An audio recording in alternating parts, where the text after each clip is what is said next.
Welcome to the Call to Cinema, where we look at Vinegar Syndrome today.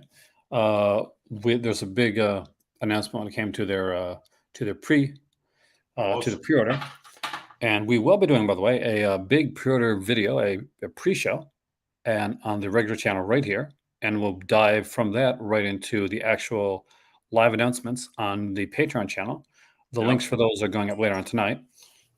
So if I don't pass out after this video, if not, then they'll go up tomorrow morning. But either way, we will get those done. I want to open up the chat thing here. So if you're here and you're watching this video, like, share, subscribe. Hi. It's Mr. Boone. Hey there, Jason. We are actually doing a video. Me and Jason are doing a video probably on Monday. Ooh. Yeah. Nice. I actually have that Atari shirt, but in a different color upstairs. Oh, really? I got this in a mystery pack from Zappy. I got it in a mystery Walmart. Oh, a mystery Walmart. But yeah, I almost wore it, to be honest. Like, I didn't actually wear my fright rags. Oh, that's a shame. I could have put my one on and we would have had part 1 and part 2. Yo, what's up, May? Hey, Matty, welcome, dude. I'm excited about this. So let me get, where's it at? All the stuff up. And Vinegar Syndrome. Are you excited about what you heard? So people... I can't, sorry. You finish what you're saying. Oh, no. Go ahead. Like, I asked you a question. So I was going to say, yeah, I'm quite excited. I'm excited to see what the VSU is. I'm also excited by the idea of... we know the Prophecy box set is coming in November. That's true, we do. Yeah, sadly, like not all 5 movies, but then saying that, you don't need the last 2 movies. So, honestly, there's a picture right there, like, which was a giveaway. Like, that's from the Prophecy right here. So yeah, that is, yeah. And on 4K as well. So not only did I buy the Blu-rays recently, but I had 4Ks. So that's pretty cool. Yeah, biggest box set ever, they said. 10 films. And what was it they said? Something that's never been done before? Yep, so I'm going to read that out now, and then we'll go into all the stuff, okay? All right. So, dramatic reading time. Shakespeare, brilliant. Okay.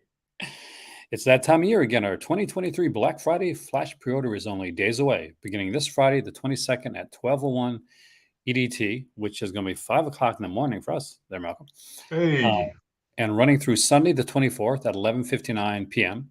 Our next VSU, another Paramount classic. We'll talk about that in a second because there's 2 titles that are in the running that a lot of people are talking about. That could be. Along with 3 out of 5 of our November Vinegar Syndrome titles will be unveiled and up for pre-order. This will include our mammoth 10-film box set. So that will be announced. We may not show all the titles, but it will be announced, which we can assure you will be the most ambitious collection ever. The first of its kind in the history of home video, which I'm going to assume means it's some kind of gimmick for the box set. Yeah, I think it's going to be a gimmicky. And well worth the wait. If this is going to be your first Black Friday with us, you should know that in addition to the VSU and VS titles being announced this Friday, once the Black Friday sale itself goes live in November, we'll be unveiling our 2 final and secret November releases. Every year, we make a point to save the wildest, craziest, and most unexpected films for the main event. And sometimes, in the case of Ebola syndrome, the most disappointing. And this year is no exception. And also includes what might be our biggest and most unexpected duel yet. Ooh. Of course, during the Flash pre-order, you'll be able to lock in your copies. This year's pre-order options will include the Everything Bundle, the VSU, plus all 5 November Vinegar Syndrome titles, 3 announced, 2 secret. Individual listings for the 3 announced Vinegar Syndrome titles, just the VSU, or if you want to gamble like a lot of people do, just those 2 secret titles. And remember, no matter what you decide to Flash pre-order, you'll save money compared to the pricing on same titles during Black Friday sale. And yes, you actually do save a lot of money when you do it that way. Matty says 5 films does not equal 10. Well, I'll give you a bit of math lesson, mate. If you times 5 by 2, you get 10. It's easy. I'm guessing you mean in the 10 box set. I wasn't meaning that when I said prophecy, if that's what you meant. Oh no, like Prophecy is going to be 3 films, and it's going to be one of the that's going to be like a 4K like set on its own. Prophecy is the only one we know. So there's Prophecy, whatever the 10 film set is, because that's not going to be like the like Prophecy, and then another one, and then there's 2 like secret titles. So the reveal on Thursday night, Friday morning will be for sure Prophecy, the 3 4K set, 3 film 4K set. We know that. There's Yeah. going to be a 10 film set, which we don't know. There is going to be another title, which we don't know, that we're going to learn. There's going to be a VSU. The 2 big runners in contention for VSU, one of them is a lot more interesting than the other. Oh no, Don't 4 and count, 5 Matty. the announced during the last halfway to Black Friday sale, Maddie, that basically Prophecy 1 to 3 we're going to be put on 4K. That's because they're the ones with Christopher Walken in. Yeah, and same thing when you do certain ones like the Angel, like they did 1 to 3. They didn't do part 4 because it was like a TV like movie. I wish they had though, like as a bonus, just to have it complete.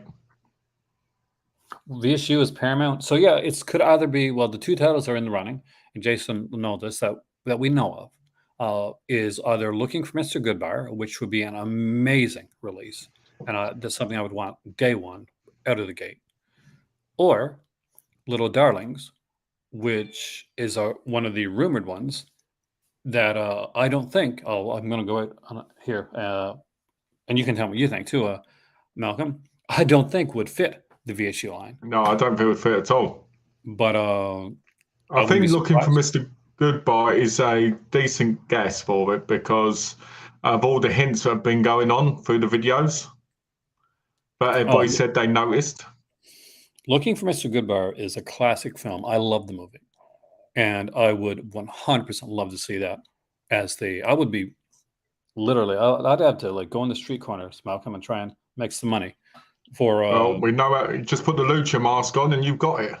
There you go. So guys, if you want to help with the channel and help me actually get something for this Black Friday sale, feel free to like, share, super sticker, super chat, and donate. We did not make our. Me and Aaron talked about earlier, and we said whoever donates, Aaron will get up and wiggle his bum and dance for you. Malcolm would do that. Aaron's still. I've got no problem doing that. I've got no problem doing that.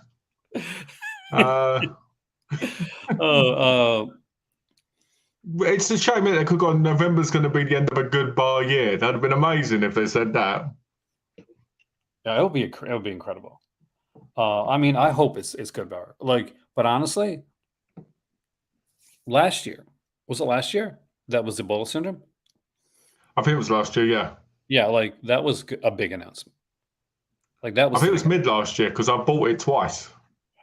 No, it was like the last part of last year. It was like November because it was the end of my subscription, and that was my last surprise title, and I was very, very not happy. Oh, that's why I didn't have in the subscription. That's why I bought it after. That's why. 2 years ago, yeah. Thank you. 2 years ago, yeah. So that's when it was because that's the year I was depressed. Yeah.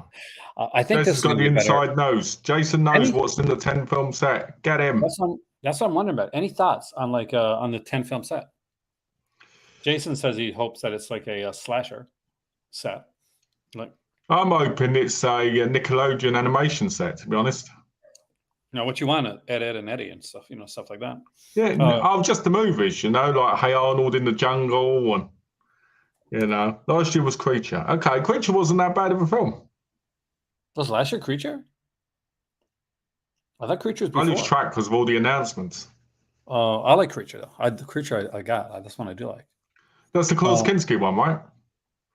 Yeah, the one like the kind of space alien type one. Could be a hodgepodge of I don't think so. I wish. I don't think so. I don't think that's the way they're going with it. Somebody mentioned, well, I think it was you when it said would Looking for Mr. Goodbar be part of the box set, and I was like, no, because it's too big of a film. It would have to be kind of on its own. I think but when you think about it, they might put a couple in there to sell the box more. I'm not saying that title's going to be in there. I'm just saying, they've got to put a couple of decent titles in there for people to want to have it. I think it's going to be cheese stuff, like old school exploitation. Jason mentioned right there. They're going to see stuff like that because that's That's the base, right? Like it's the 10th anniversary box set. Yeah. It's kind of what you grew up literally. So like some people have grown up with Vinegar. It's 10 years. Some people have grown up with Vinegar Syndrome, like literally. It's like the new 52 Malcolm. Some people, that was their first introduction. So to collecting, like Vinegar Syndrome might have been some people's like first introduction to actual. Well, I'm guessing if you want to guess what's in the box, right, in the 10 movie box, this is what I'm guessing right now.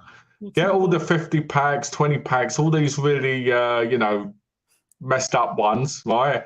Put them together, mark off what ones have already been released, mark off what ones that haven't been released or you don't think will be released. And then you've probably got a good amount of at least 5, I reckon, from most sets that will be in there. Oh my God. Do you remember that guy? Oh, geez, what's his name? He makes a ton of like these really kind of trashy films, and I'm actually surprised you haven't like Beelzebub. Remember Beelzebub? Yeah, Beelzebub, yeah. Oh, God. Oh. Night Dreams. Night Dreams would be good. That'd be a good release. Can you imagine if Beelzebub films were in there? All I keep thinking is Camp Blood, 1 to 10. Oh, I'd be down with that. Like as cheesy as bad as like some of them are. We're doing 1 to 3. You know that, right? For the month of October, because I like to make people suffer with me. Yeah, you're making me suffer with that. To be honest with you, I probably won't be that bad. No, I don't know. It's 1 to 3, so I ain't like 6, 7, 8, which. No, they get really bad after a while, like really bad. Oh, news on Indicator, by the way, just came out a few minutes ago. There is some date changes. So Universal Noir is now going to be released on October 23rd. And Lips of Blood and Fascination are now pushed back to October 30th. Let me guess, because warehouse changes. Yeah. Yeah, because 101 Films said that also. Yeah, David Sterling. No. The only thing I want for David Sterling on those releases is commentaries, because I think they'd be quite funny. To be honest, the stuff he'd come out with. I would 1,000,000%. I'll take 1,000,000 David Sterling films over 1 Beelzebub film, because that would be like the worst. I think that would be the worst thing. I personally think any film is better than Camp Blood 9. You haven't seen any of Beelzebub's movies. Well, I have. Jason's a massive fan of David Sterling, I see in the comments. He is. That's it. 3 hours long. We'll never get back. We got to remember the VSU and that. This everything announcement is there won't be the VSLs and VSAs, because I think they're going to put them up on the day, because they always put VSAs up on a Black Friday. Yeah, we'll have 2 VSAs more than likely. VSL probably not so much, because the VSLs, VSUs, those get announced ahead of time, but VSAs never do. Yeah. But we have here, so our 10 Mammoth 10, our Mammoth 10 film. Let's see if we can get any kind of hints out of this. Our Mammoth 10 film box set. Yeah, I don't get it. I don't know.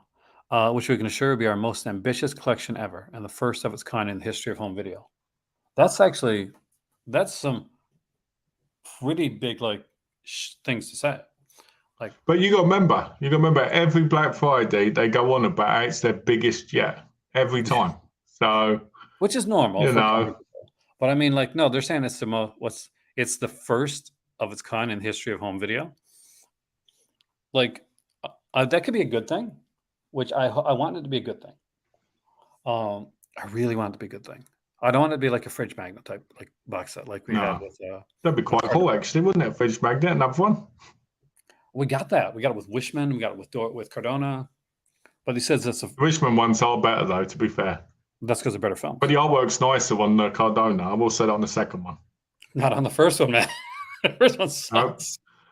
The second one just looks amazing. Roadhouse was the surprise last year. I think it announced and almost sold out pretty quickly, didn't it? Surprisingly, yes. I'm going to say surprisingly because they're titles that at the end of the day, I know for a lot of people it's going to be big titles. For me, it's titles that are already if it's a title I can go to Walmart and get, right? Yeah, then I'm and it's not not going a to be big as title, excited is it? as something that I can go out that's going to be kind of new and kind of fresh. So like that's just me though. Like when Showgirls was announced, I wasn't excited. It was pretty obvious. It was on my face.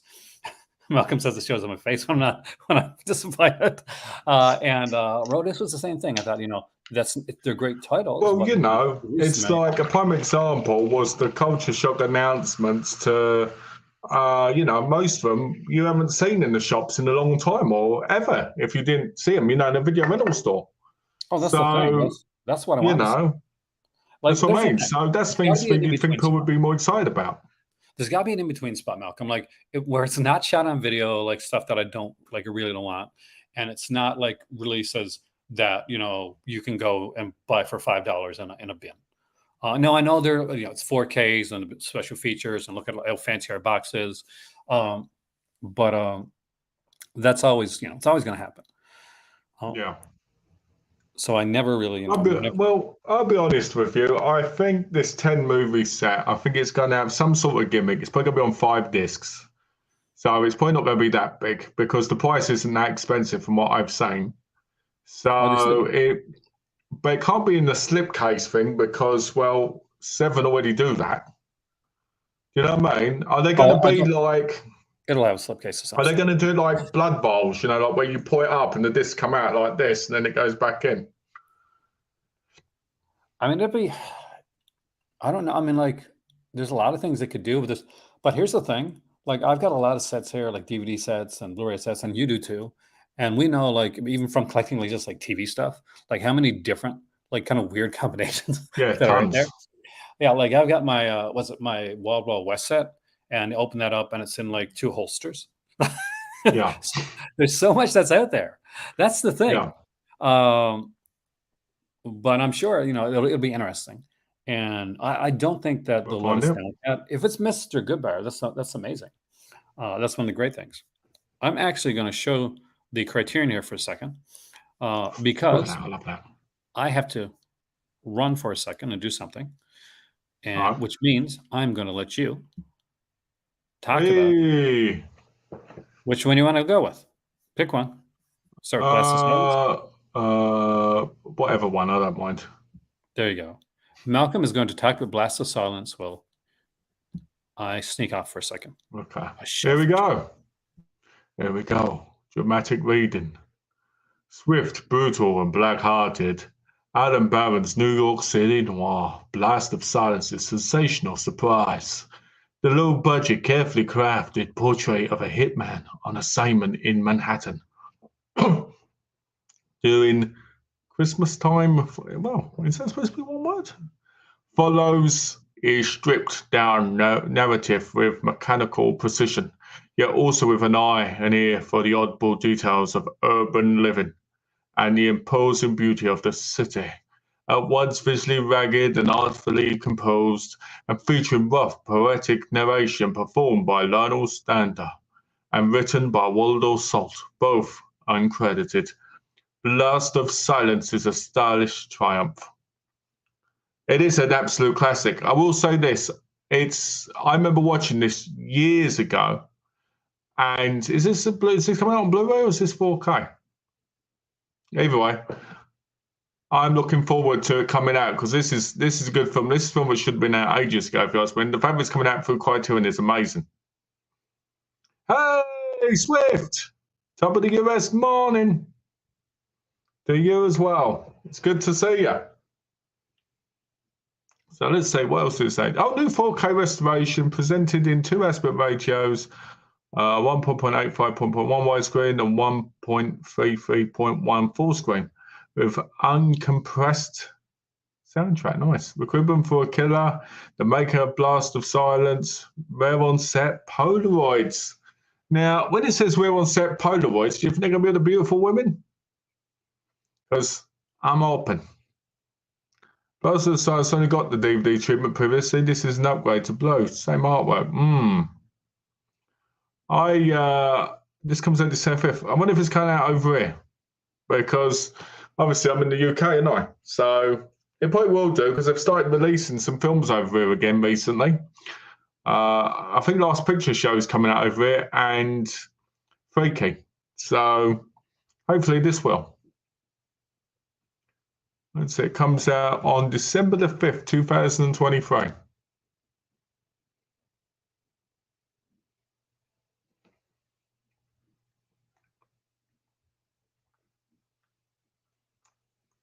Oh dear.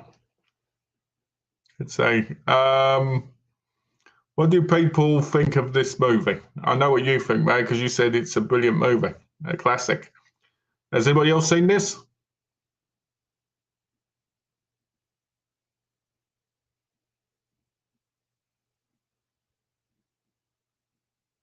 Because I would recommend it. I think it's a fun, classical kind of. If you like film noir, you'll love this film. What's that one I like? Is it Mad City?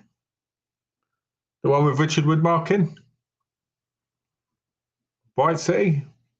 I can't remember.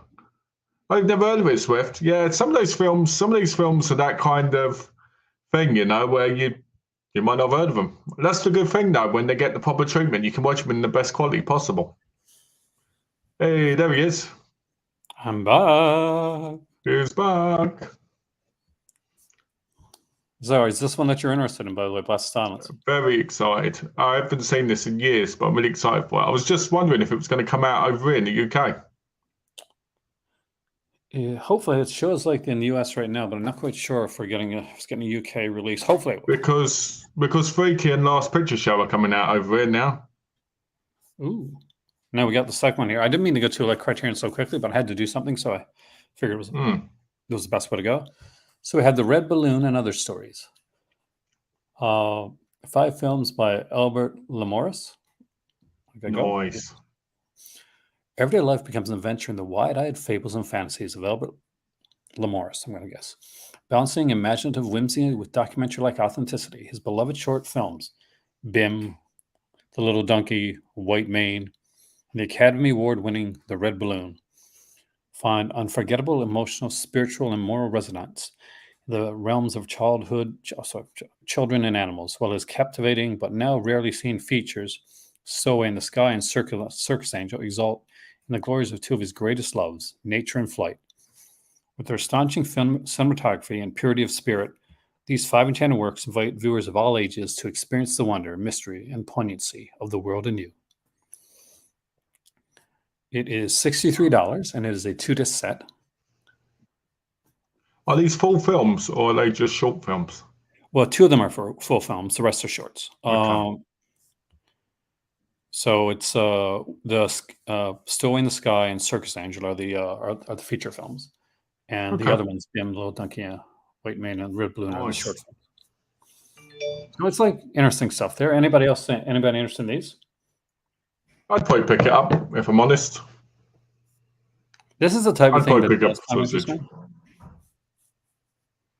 I love multi-film sets, especially if ones I've not seen.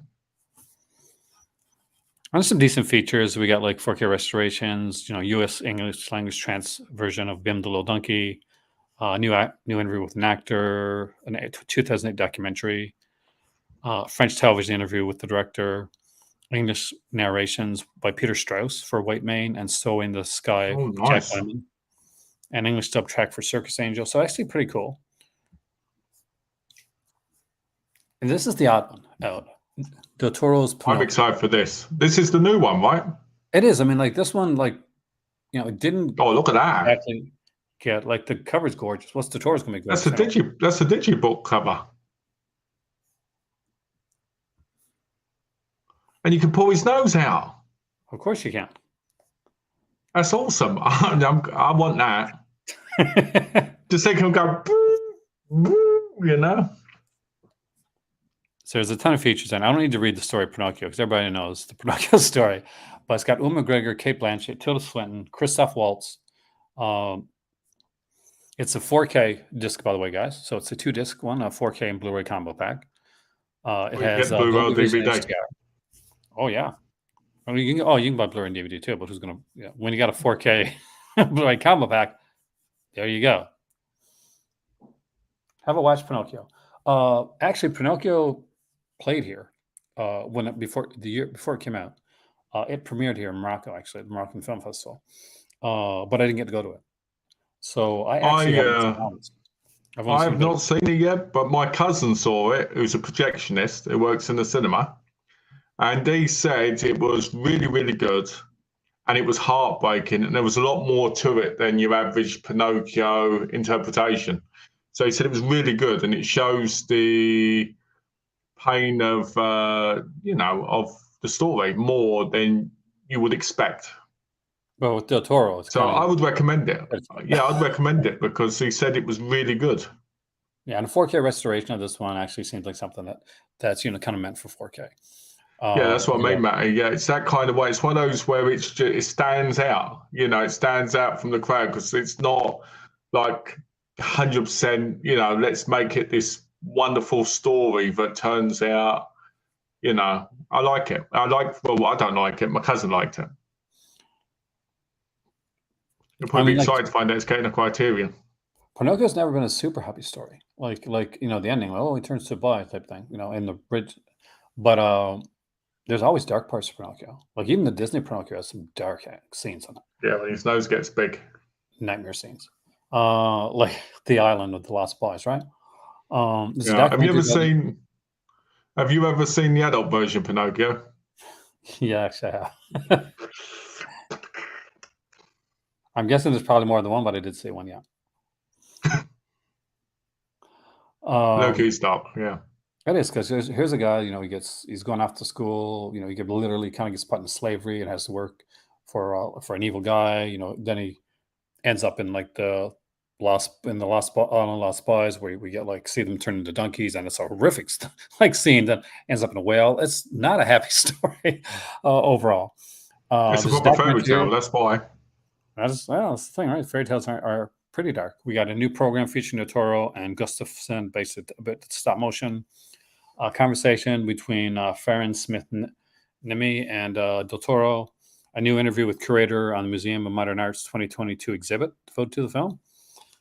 Program on the 8 rules of animation that informed the production. There's a panel discussion, a conversation, English subtitles, and some essays. So there's a ton of stuff on here. I don't know. I'd have to look back. It's been ages since I've seen that movie. Yeah. Yeah, I'm not sure, to be honest. It might be. Swift. I I haven't probably seen didn't it in realize years. it was. But overall, for like the going out for the end of the year, I love the cover. like it's not a bad overall. Like, cause it's like December. If you had to pick one of these, only one, and you can only get one of these, which one do you get? Probably Blast the Silence.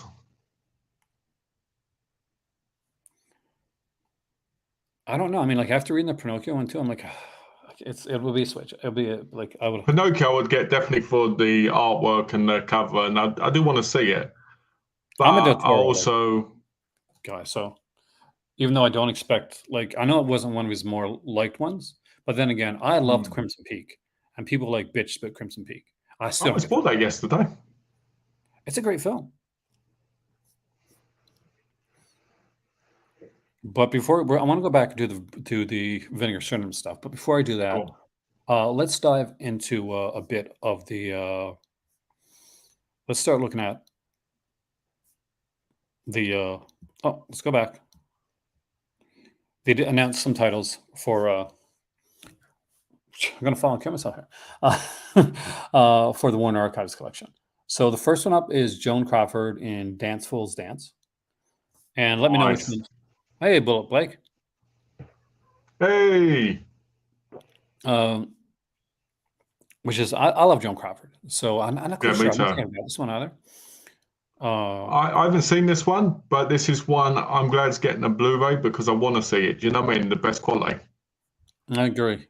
No, Love and War, I'm not too interested in. To be honest with you, it's okay. I think I might have this on DVD somewhere. This is always seems to me like the type like I'd end up getting through review copies or something through, Yeah. as opposed to something that I would want to This grab. is when Sandra Bullock's look their best. Oh, it definitely is too. Well, we're excited about the Vinegar Syndrome one. We're hoping it's Mr. Goodbar and not Little Darlings. Just because I think Little Darlings is a title that is is a Kino type of title. It's not. I don't think it's a Vinegar Syndrome title. Yeah. But this is the Warner Archives release is coming out, and we got Rapid Nui here as well, which is an interesting film. Fun. Classic.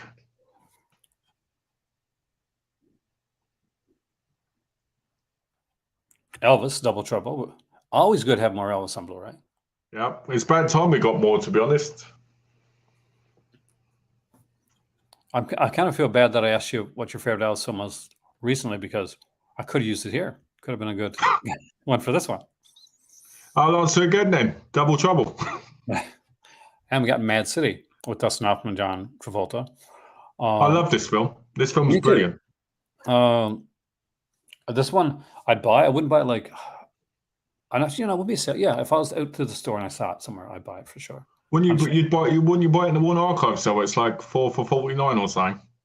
Well, those are usually only in the States, so obviously not. Sure, but yeah, that's true. I keep forgetting about that. Yeah, it used to be in the The US, Devil right? Doll. I was excited. This was one I was most excited for because I was like, Lionel Barrymore, yes. Yeah, this is a really nice title. I'm You very know, glad to Todd see this. Browning, you've got it, haven't you? Yeah, it's a classic. It's a fun film. The one I'm excited for is the last one, which is the reason I left it for the last Yeah. one. Oh, yeah, that was exciting. But if you want to count, movies, I mean. So the Looney Tunes Collector's Choice, Volume 2. Apparently, everything that's going to be on this, which has not been announced yet, has never been on Blu-ray before. Has it all been on the DVD set? Not quite sure. So right now Because there was 6 volumes, weren't there? There was. Hold on. I got it here. I'll show you. All right, cool. I'd fifth Mad City like crazy. Yeah. Mad City is amazing. I love Mad City.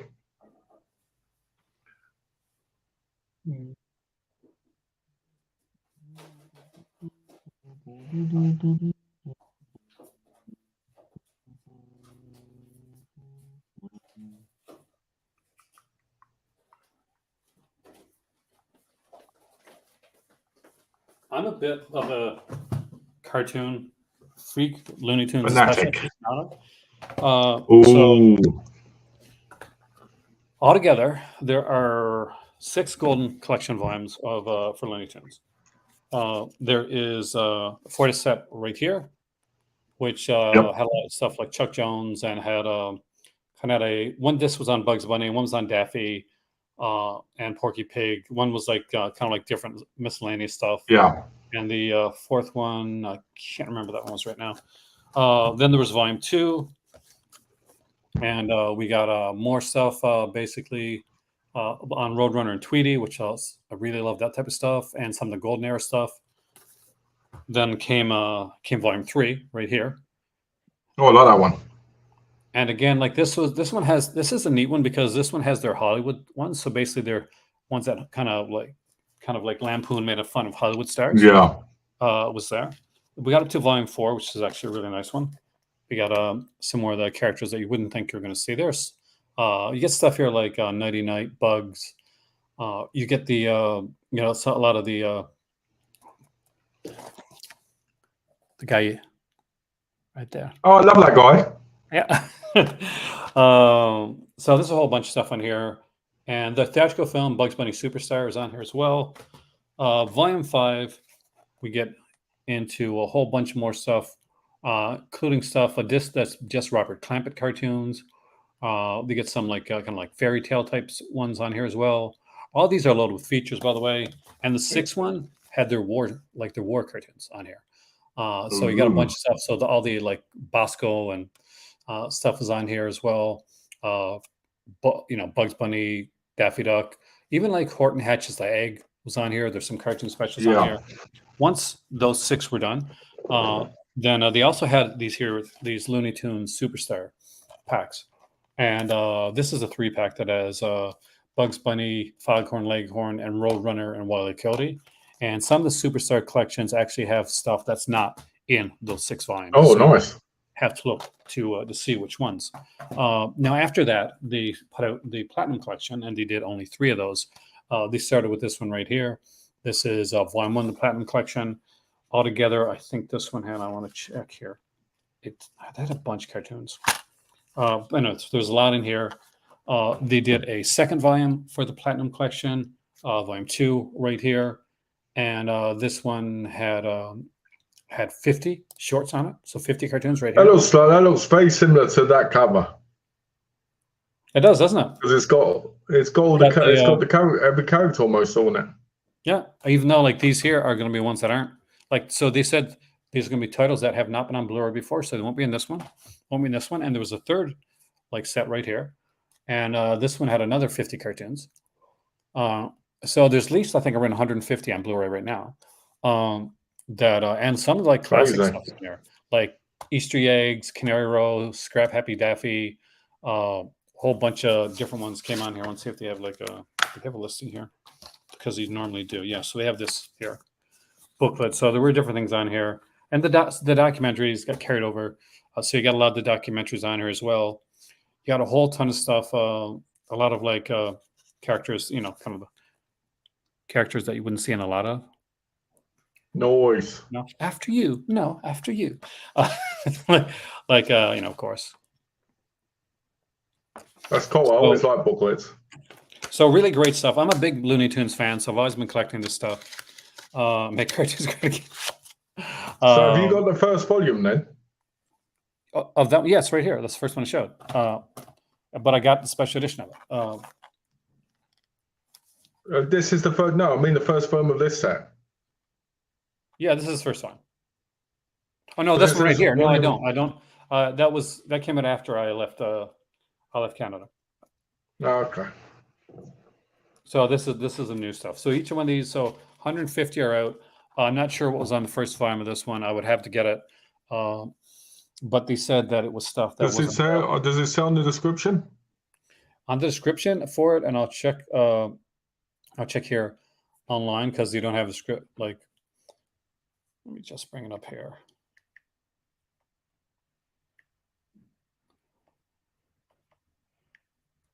Okay. We're going to just check on the description on that one, just see what I can find out. So what we know, I'll go through them here. So on the Joan Crawford one, there's special features. There's an MGM documentary called Hollywood, the Dream Factory, and there's classic Warner Brother cartoons, One More Time, and Smile, Daring to Smile. On the Elvis one, there is a Chuck Jones and Tom and Jerry cartoon, and there's another cartoon on there. On the there's a trailer for In Love and War. There's a trailer for Mad City. There is a trailer for Rapa Nui. For the Devil Doll, there's like a trailer and some cartoons on new commentary by Steve Haberman and Constance Nassar. And on the Warner Archives one, they said there's 25 classic Warner Brother cartoons making their Blu-ray debut. Like more details coming shortly. It'd be nice if he wasn't edited. I like Elmer Fudd. Yeah, I know none of these have ever been edited, by the way, from the golden ones to the platinum ones. They've never been edited. They've had like things come up at the beginning to say, okay, this was done at a different time. But anytime that I've seen a Looney Tunes one, it's been unedited. Not like the Tom and Jerry ones where they did like some. How do you know? How do you know they're unedited? You see those like all those Looney Tunes stuff? Yeah. That's not just years of collecting, but years of like studying like cartoons. It's kind of like the Disney treasures, which I hearkened to even mention right now because what happened last time. But because that's the way they were done. They were done to they were put out as kind of like historic. Okay, I just wondered because there was a massive editing situation at one point where they were getting rid of stuff out of them. Oh yeah, and unless you saw them live when they came out, you didn't know whether or not they were actually cut or not. But I'm sure Wikipedia and that says that stuff now anyway. Trust me. The forum sites and like the wiki sites will definitely like if there's something edited out, if there's 2 seconds edited out of a film, you'll know because somebody's going to say something. It's not. But yeah, as far as I know, like these are unedited, like because this one here, the perfect example, right? The war propaganda one. were here and unedited. So if they can put those out, they can put out the elements as well. Yeah. But it'll be interesting to see what they put out and what makes it. I'm sure there's stuff like, because see, initially there's what were the Looney was the I think 11. There's 11 cartoons that were taken out of rotation, Yeah. and the only way to get them for the longest time was there's a Laserdisc, and there's a bunch of Laserdisc sets like Looney Tunes sets, and there's the 11 kind of like the blacklisted 11, and you can only get them through like a Laserdisc Looney Tunes set. But It's I a bit think like how Pokemon got a whole load of theirs taken down, like the one with the tentacle, because they knocked down 2 towers and they decided to delete it because that, and you're just like, really? yeah. Now this is probably the thing that I worry a bit more is DNRing the cartoons. Like too much, like for those that don't like know, that's digital noise reduction. That means that they scrub the cartoons to take out like what they think is basically kind of flaws, but what it turns out is it makes it Yeah. look kind of waxy and looks a little bit unreal and doesn't look good when it's done, whether it's a cartoon or a live action film. Just look at Terminator 2 on 4K to see exactly how bad DNR work can be. But I'm Archive release Popeye. Well, we've had a couple releases for Popeye. We've had the 3 DVD sets, and they followed that up with they continued it with the Blu-ray sets. Yeah, just Now, wondered, was that Warner? that was Warner, I think. Let me just put this back, and I'll just check because I've got Popeye too. Because I just want to know, because that might give us indication. That might give us indication of possibly. But then I guess if you've seen the first volume, if anyone's seen it, then they might know. So yeah, the Popeye sets are Warner Brothers, and I know the Blu-ray sets are archives, but these actually came out to buy in stores, and this is volume 1 right here. These are the original theatrical cartoons, by the way, which the Blu-rays aren't. This is volume 2 and volume 3. Then afterwards, it goes to that's when it went over to TV, and like another company kind of took over. And so the animation is good, but it's not as good as obviously as the theatrical stuff because there's more money, more, in my opinion, more thought put into it. If you don't have these sets, by the way, guys, if you can find a way to get these sets, there are some of the best animation sets that I have in my collection. Probably the prize alongside my Spider-Man 66. This is a prize in my collection. There's some great retrospective documentaries on here. They got some like early Fleischer Brothers cartoons in here, and just some really good stuff. This one here has like 60 Popeye cartoons. Love the old style artwork as well. It's great. I mean, like I'll open up just to give you an idea of what it looks like on the inside. As you can see here. And when it opens up, it's going to come out like this. This one here, I got a bit of a. So when you open it up like this, so you can see. Got to be very careful with this one because this one, unfortunately, comes out a bit and it's starting to get a little bit scratchy right there. See? Yeah, so got to be careful because it. I think we all know that the best interpretation of Popeye is from the Dragon Lives again. But it's interesting stuff on here. There's even got like commentaries. Like there's a commentary by Paul Dini on here. There's a commentary by there's a whole ton of them here. Jerry Beck. There's a lot of these type of commentaries. I really do. I recommend this set. Like if you've never gotten the Popeye ones, if you ever see this in a store, you see this, snap it up. Let's see if they're available. See if they're available here. I used to get someone who come onto my Facebook that's kind of my videos all the time, trying to buy them from me because for a while, and I was like, that's one thing I would never give up. Have a look. Over here. Now you probably might have actually a better chance of getting them over there. Yeah, I'm having a look to see. They were $29.38. That's a good price. That's not bad. Okay. Yep, I can get them with 20% off as well. That's a great price because those are Malcolm. Those are out of print for the longest time. Yeah, I might pick them up then. Cool. Donna's gonna kill me, man. Yeah, sure. Yeah, after earlier. Oh, should we tell them about that? You can do if you want. So yeah, I'm working on a video for basically 10 omnibuses that I want in my collection that I don't already have. And when we're talking about it, I was talking with Malcolm before I came on my camera. I do own Outrock and Bullwinkle, but I don't have them all yet. I got the first 3 volumes. There's 2 left to get. Then basically I said, I want to get the like Aquaman by Jeff Jones. It's kind of like it's a given. And Malcolm's like, well, I haven't read any Aquaman really. I'm like, what? I said like the trench, man. Like this is like the classic Aquaman. It's the badass Aquaman era. And he's like, oh. So I started sending him covers of some of the because Ivan Reyes did covers, and Ivan Reyes is an amazing artist. And so he's like, oh, I kind of want those now. And so I said, well, you got Green Lantern at least, right? You've read the Green Lantern stuff. And he's like, well, no. So I showed him Green Lanterns because I have those, and which led him down the rabbit hole of the Flash. So you ordered today. What did you order? Yeah, I ordered the omnibuses of Aquaman, Yeah, all 3 Green Lanterns, and all 3 Flash. those Green Lanterns. That's And cool. also ended up buying Daredevil as well, didn't I? And those hack and slashes as well. Those Green Lantern ones are heavy as hell. Your post. I hope your post person's like is swell, swell because. Well, luckily it comes through Parcel Force and not the normal mail. And the parcel guy who comes is actually really nice. He gave me a package the other day which was really small. He went, must make a change for it to be lightweight. And I went, yeah, and he laughed.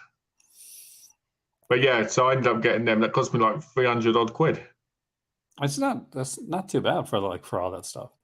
And they all sold out as well after I bought them. So that was lucky, but they were out of stock after. Oh, that means Jeff Johns is very like I won't make this Color Comics one because I want to do a Color Comics video, but Jeff Johns is very like sought after when it comes to his runs on stuff. So yeah. I always recommend his stuff, especially if you like DC. From what you showed me on the Green Lanterns, boy, the artwork was phenomenal. It is. It really, really is, and the stories like match. It's like the best. Like literally, like Green Lantern was going like it was nowhere, and then he did it. Hey there, Alex. Welcome. Hello, look who it is. It's the Twitter man. Hi, Alex. Tell everybody about what you thought was a foot soldier, Vengeance. That's right. This is the movie you went to see, right? Yeah, that's the movie we went to see. Rise of Foot Soldier Vengeance. I got to tell you, Aaron, you have to see that movie. Right? It's very British, don't get me wrong, with the old gang and all this stuff. But boy, it was so much fun. We were cheering, we were laughing, we were hugging afterwards, we were like high-fiving and shaking each other's hands. It was like one of the most incredible experiences. Shaking each other's hands. There we go with that. So it was nothing short of phenomenal. So high-fiving and shaking the hand, and you know that it's a British gentleman's happy days.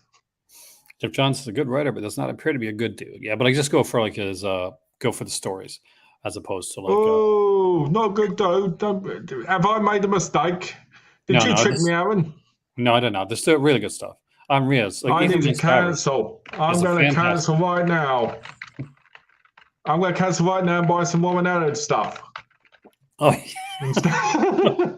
yeah, that'll work out well. Another guy that's not very good dude, but fantastic writer, by the way.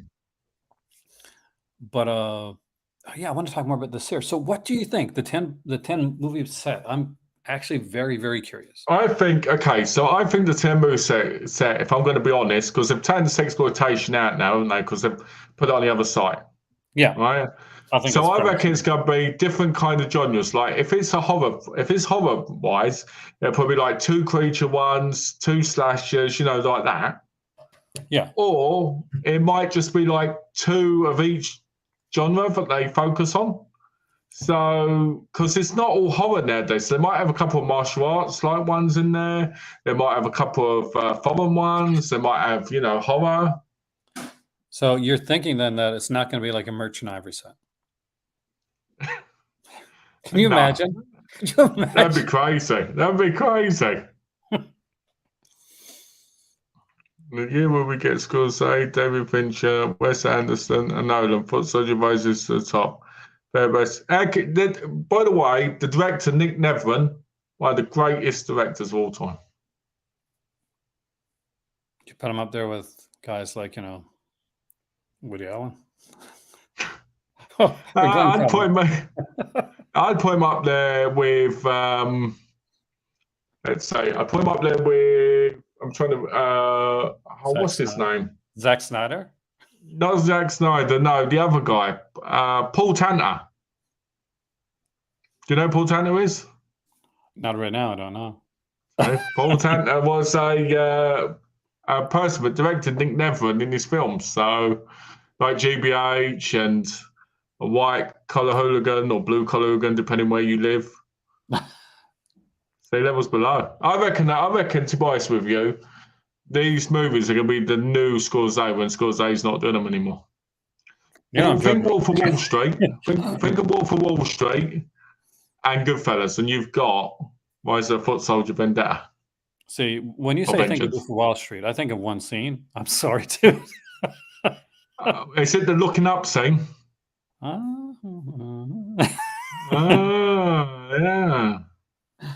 It would be cool to see a box set within a box set combining different genres. I wouldn't be surprised, because a box set within a box set that you got. It's in like one of those.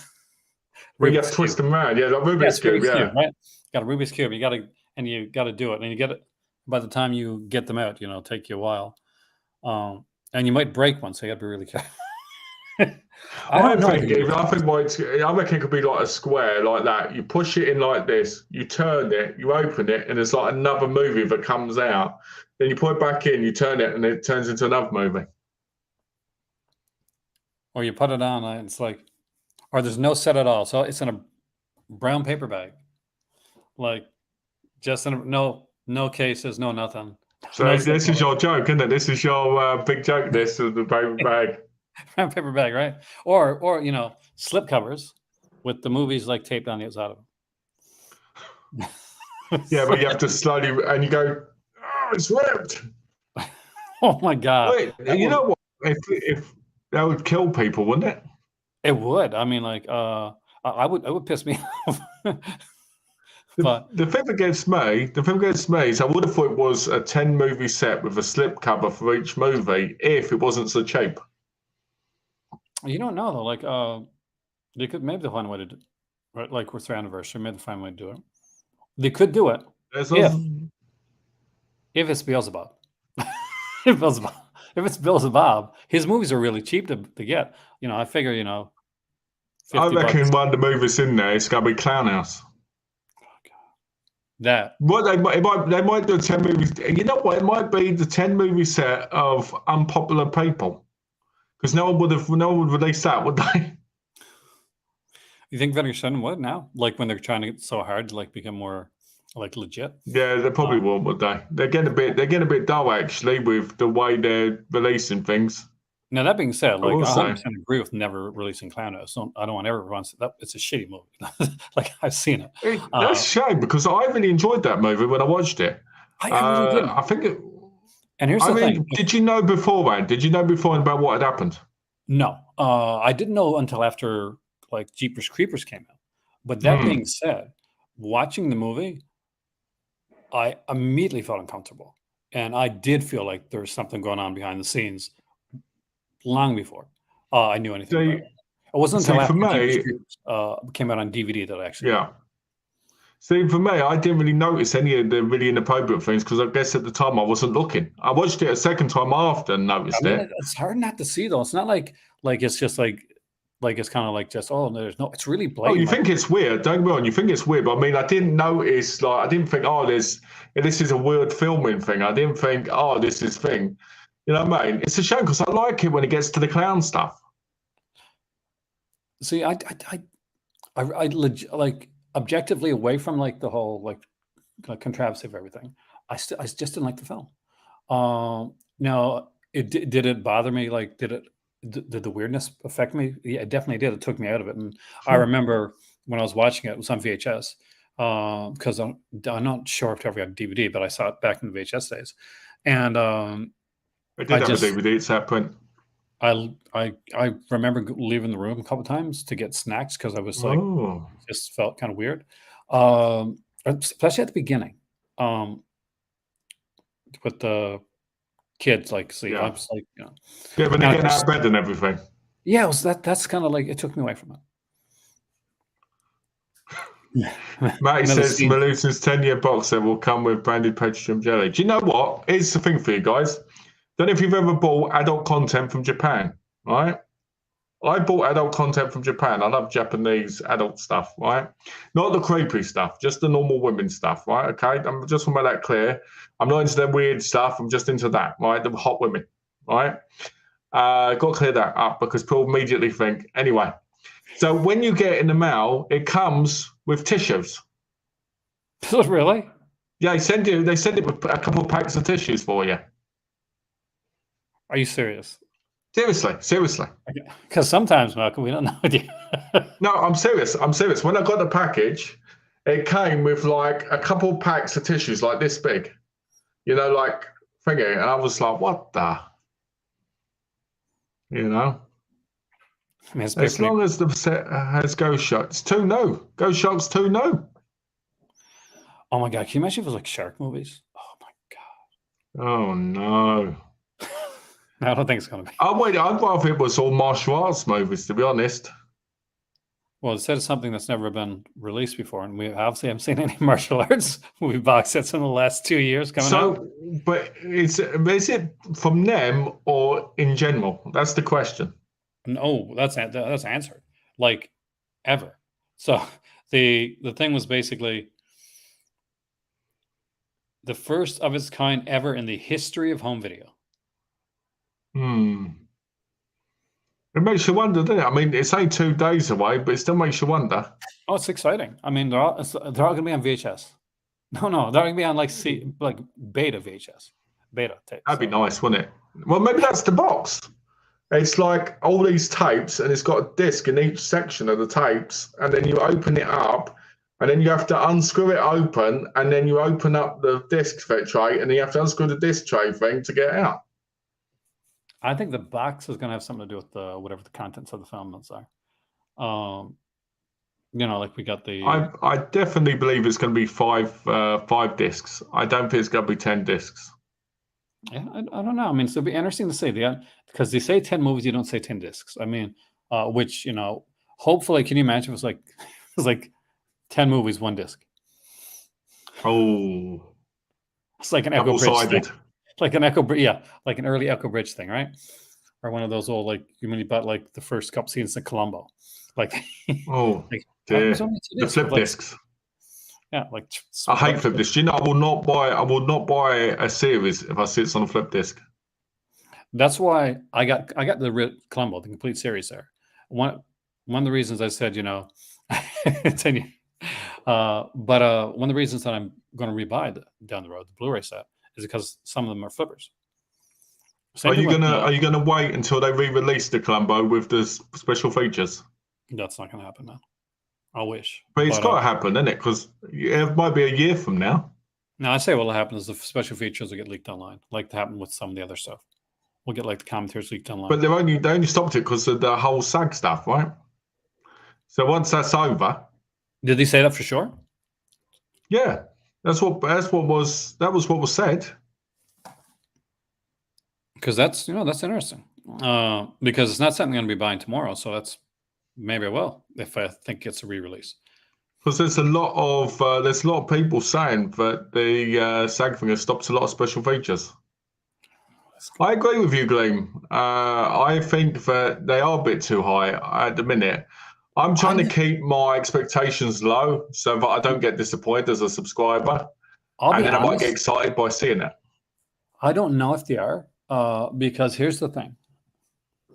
And Malcolm knows this from our chats, like offline. I don't think my expectations are high. They're not. I got burnt. Gleam. I got burnt too many times. Now, that being said, are there going to be people whose expectations are maybe a bit too high for this? I was going to expect this. If this is not Nightmare on Elm Street tend to say that they're not going to be too excited. Yeah, it's definitely going to always be people that are going to be like that. But what was the last big release like that really kind of blew your mind from Vinegar Syndrome? Like mind blowing one. Oh, Terror 10 Killer.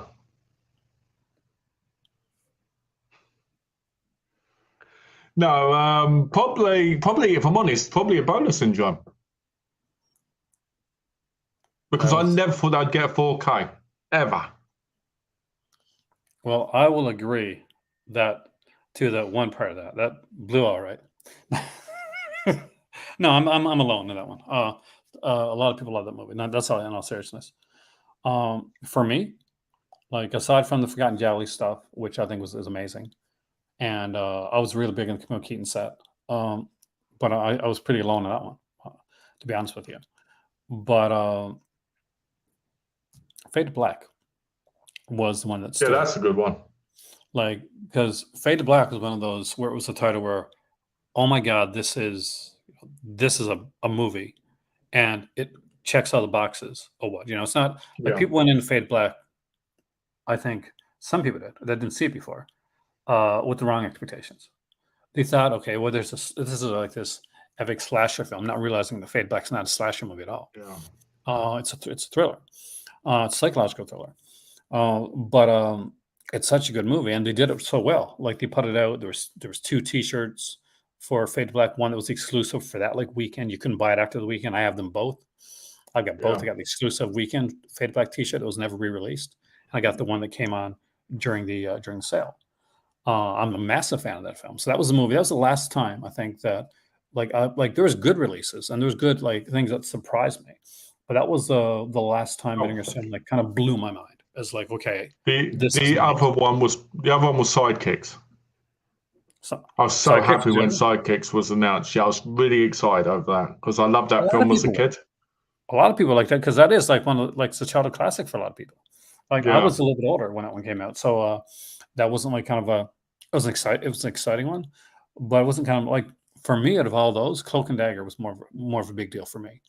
I mean, I can tell you right now, the slate that's coming out next month, it's Arnold. As soon as they announced that, when this is the prequel to Hey Arnold, the animated series, and I just can't wait to watch it. Yeah, without the hay, it's just the Arnold part. Yeah, without the hay. The sequel was Hay, and this one's oh dear.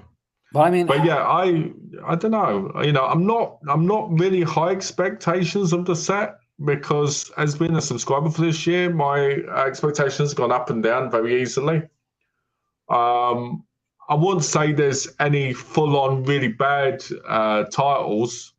I mean, except for Devonville Tower, which I hated, and the Blue-White Light, Close to the Blue Lights, I hated. But that's because I haven't watched any of the others yet, but I've still got to watch.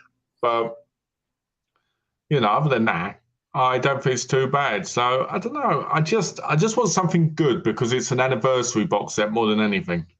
Yeah, I mean, like this, this is the time. I think expectations will definitely be a little bit higher because of that, because it's an anniversary thing. Because this is your 10th anniversary. This is when you kind of bring your A game. Now for their 5th anniversary, they made a big deal about it, didn't they? Yeah, and like these are ones that they never put out before, which is kind of a bit of a big deal. Like they're on the 5th year, did the 5 films, 5 years. They were super cheap to get. There are movies that have been released on DVD. There was like 2 discs, 5 films, put out 4 sets, made them extremely reasonably priced, and kind of stealth dropped them. The erotica ones were really good. They were all good actually, but they stealth dropped them and but they made a big deal of this. So there's a difference here right now. Like these are not films that are being re-released from Vinegar Syndrome. These are not titles that are just just coming like, oh, it's just titles without any features or anything like that. I think people are going to expect a bit of bells and whistles with this. They're going to expect something unique and something different. I'm expecting some free Vinegar Syndrome condoms in it. There was a movie release, I think, once that had actually something like that. Oh, just give you an update. I used that Necrophiles condom. and it broke. So it definitely was dead. But Yeah, the joke. Oh, no, your joke was DOA, it was. It was dead on arrival. but Oh, I would love to say I'm super stoked, and I am. But part of me wants it. I want it to be good, but I want it to be tempting me. Like, it's coming out. This is this weekend, which is my wife's birthday weekend. Sorry, honey, no gift for you. I just bought the box set. Yeah, my better half. Like, I'm talking about half. Like, oh, honey, did you? Oh, yeah, I just picked up like I want to get Prophecy 1 to 3. I got it for you. Yeah, I know you That's like what I Christopher say to my Walken. wife. Yeah, Do you want to see something? Do you want to see something really cool quickly? Just going off subject. Sure. So today I got this in the mail. Right? Do you see this? This is the Game of Thrones medal hanger. Oh, cool. You see that? Right. So I got that, and where's the thing? So I can show it. Here it is. So this is the first of 5 Conqueror medals from Conqueror. And it should say on it, yeah, it says there. I don't know if you can see that properly, but that's the medal, and it says on it 231 kilometers. Oh, nice. That's really nice. Right now, you can open it up. Oh, sorry, 372 kilometers. You can open it up. Oh, if it lets me, which it won't, because it's a bastard. Anyway, the egg comes out. So, yeah, it's really cool. Oh, do you want to see something really scary? It comes from the box. So yeah, I thought that was really cool. So, That is really cool. You know, I just wanted to put that in there while I thought about. I picked up a couple of things yesterday as well. I can show it quickly. Oh, definitely. Actually, let me put it on full screen so we can see it there. So I picked up a collection of short stories. I don't need a happy ending. This is probably a little bit of erotica to a degree, probably. So I got that. I picked up Return to Seoul, which is a Korean movie from Mubi. I picked up Fast 10. And I picked up No Hard Feelings because I want that full frontal scene. Sony sent me that one, actually. So I got a review to do that. I got a review on that one to do. So I expect the review to be shaken, but this time it won't be from an earthquake. That is going to be... I did not know about that scene until you told me, actually. And then you were like, oh, I've got to look for it. Yep. Pretty much. I read it on the forum. That's the word part. I read it on the forum. I was like, okay, I've got to buy that movie now. Jennifer Lawrence. So I was like, you know, they sent me like, they said, do you want this movie? I'm like, what is it? And I'm like, it's Jennifer Lawrence. So I like Jennifer Lawrence. I saw the trailer. So the trailer made me think, okay, it's going to be more of a PG type of thing. Yeah, right? It did look that way. So I was like, okay, I'll pick that up. But they said, okay, well, here's the link. Do you want me to send it to you? So I'm like, okay, yeah, send it away. And then it came. So that was kind of, didn't expect it to come so soon. And now the only one I'm waiting for right now is, I think I told you, what was it called again? Let me just see here. Oh, yeah, I do remember you telling me one. Yeah, there's another one I'm waiting for right now. I know I've got something coming from Mill Creek. There's the 2 seasons Masters of the Universe cartoon series. Oh, nice. That's coming. And there's another release there as well. But where's it at here? The other one that I got coming up is... Sorry, I got Love Again. I got that stuff there. And can't for the life of me see it. But there's whatever it is, it was something I was excited about, which is Was it horror related? I think it was horror related. Cobweb. Was it Cobweb? No, not Cobweb. No, Insidious. It was Insidious film. Oh yeah, Red Door. That really good one. I have no idea.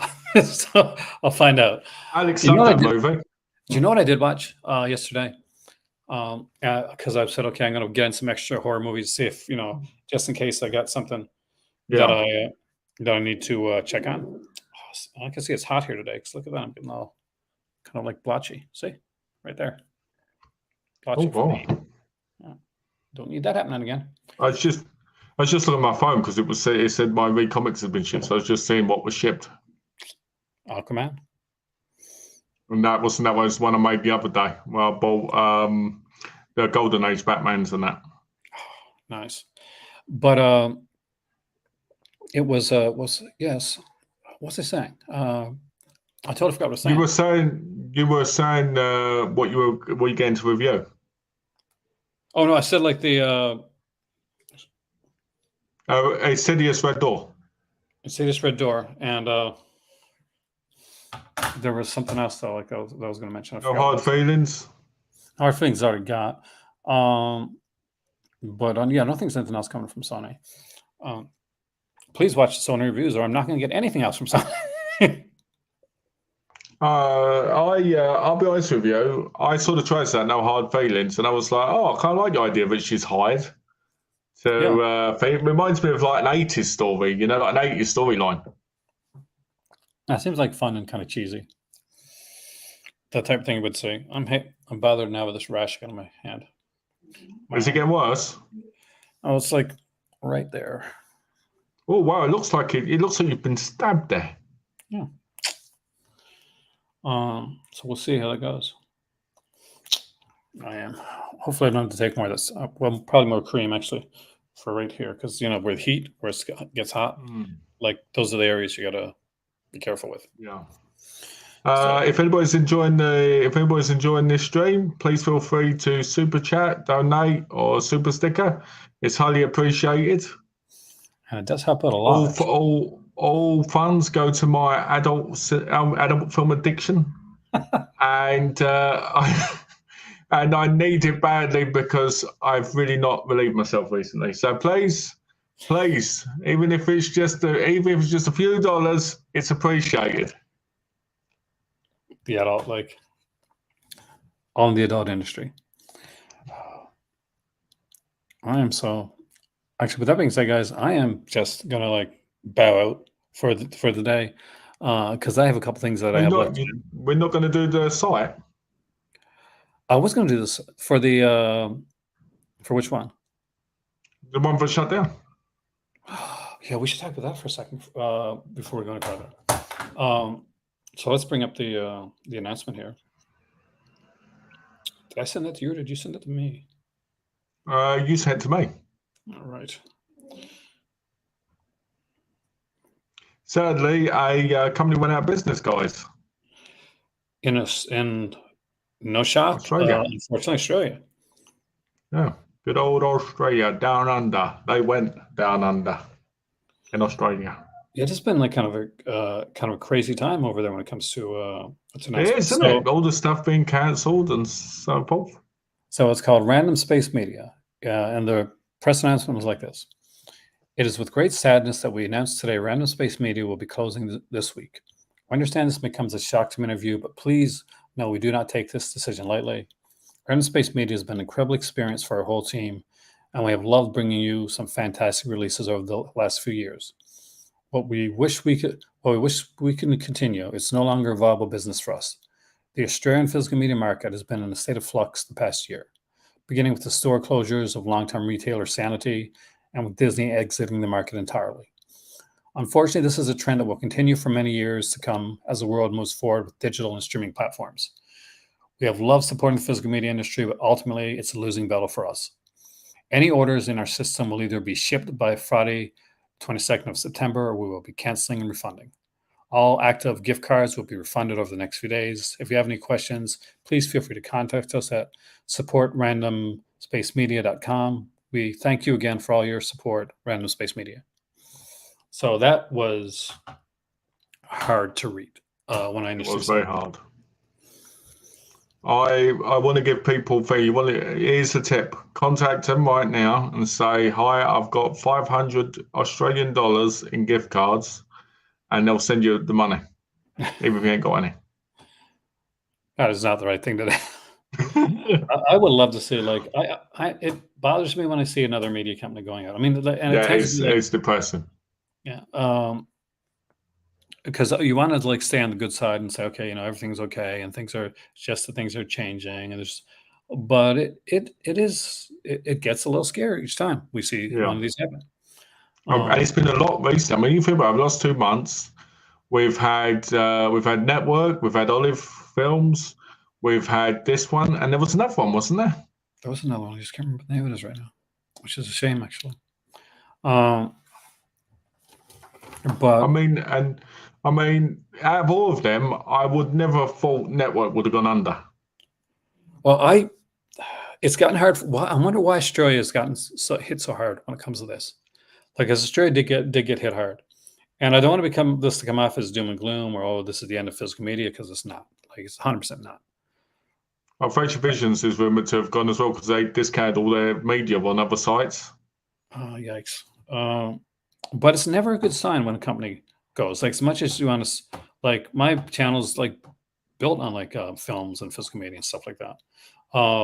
Like, talking about that is never a good thing for me. And I'm not So what would you do if all these places closed down right now?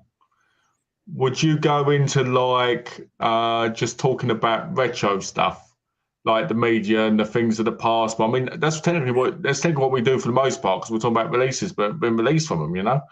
Well, But here's the thing. Everything's how would retroactive. you, yeah, how would you go about it after if they're all gone? Well, here's the thing. Everything's retro after it's closed down, right? So even the newest Yeah. films is retro at that point. But like I do now, because the thing is, like, there's a lot of channels that you watch, and that are great channels that they go to stores, or they're unboxing things on a weekly basis, or they're showing off like what they got this week. The one thing you notice with my channel is that's not what you get. And I haven't been here's what I got this week for a long time, long before here, because I shifted the focus on my channel kind of like sneakily a while back.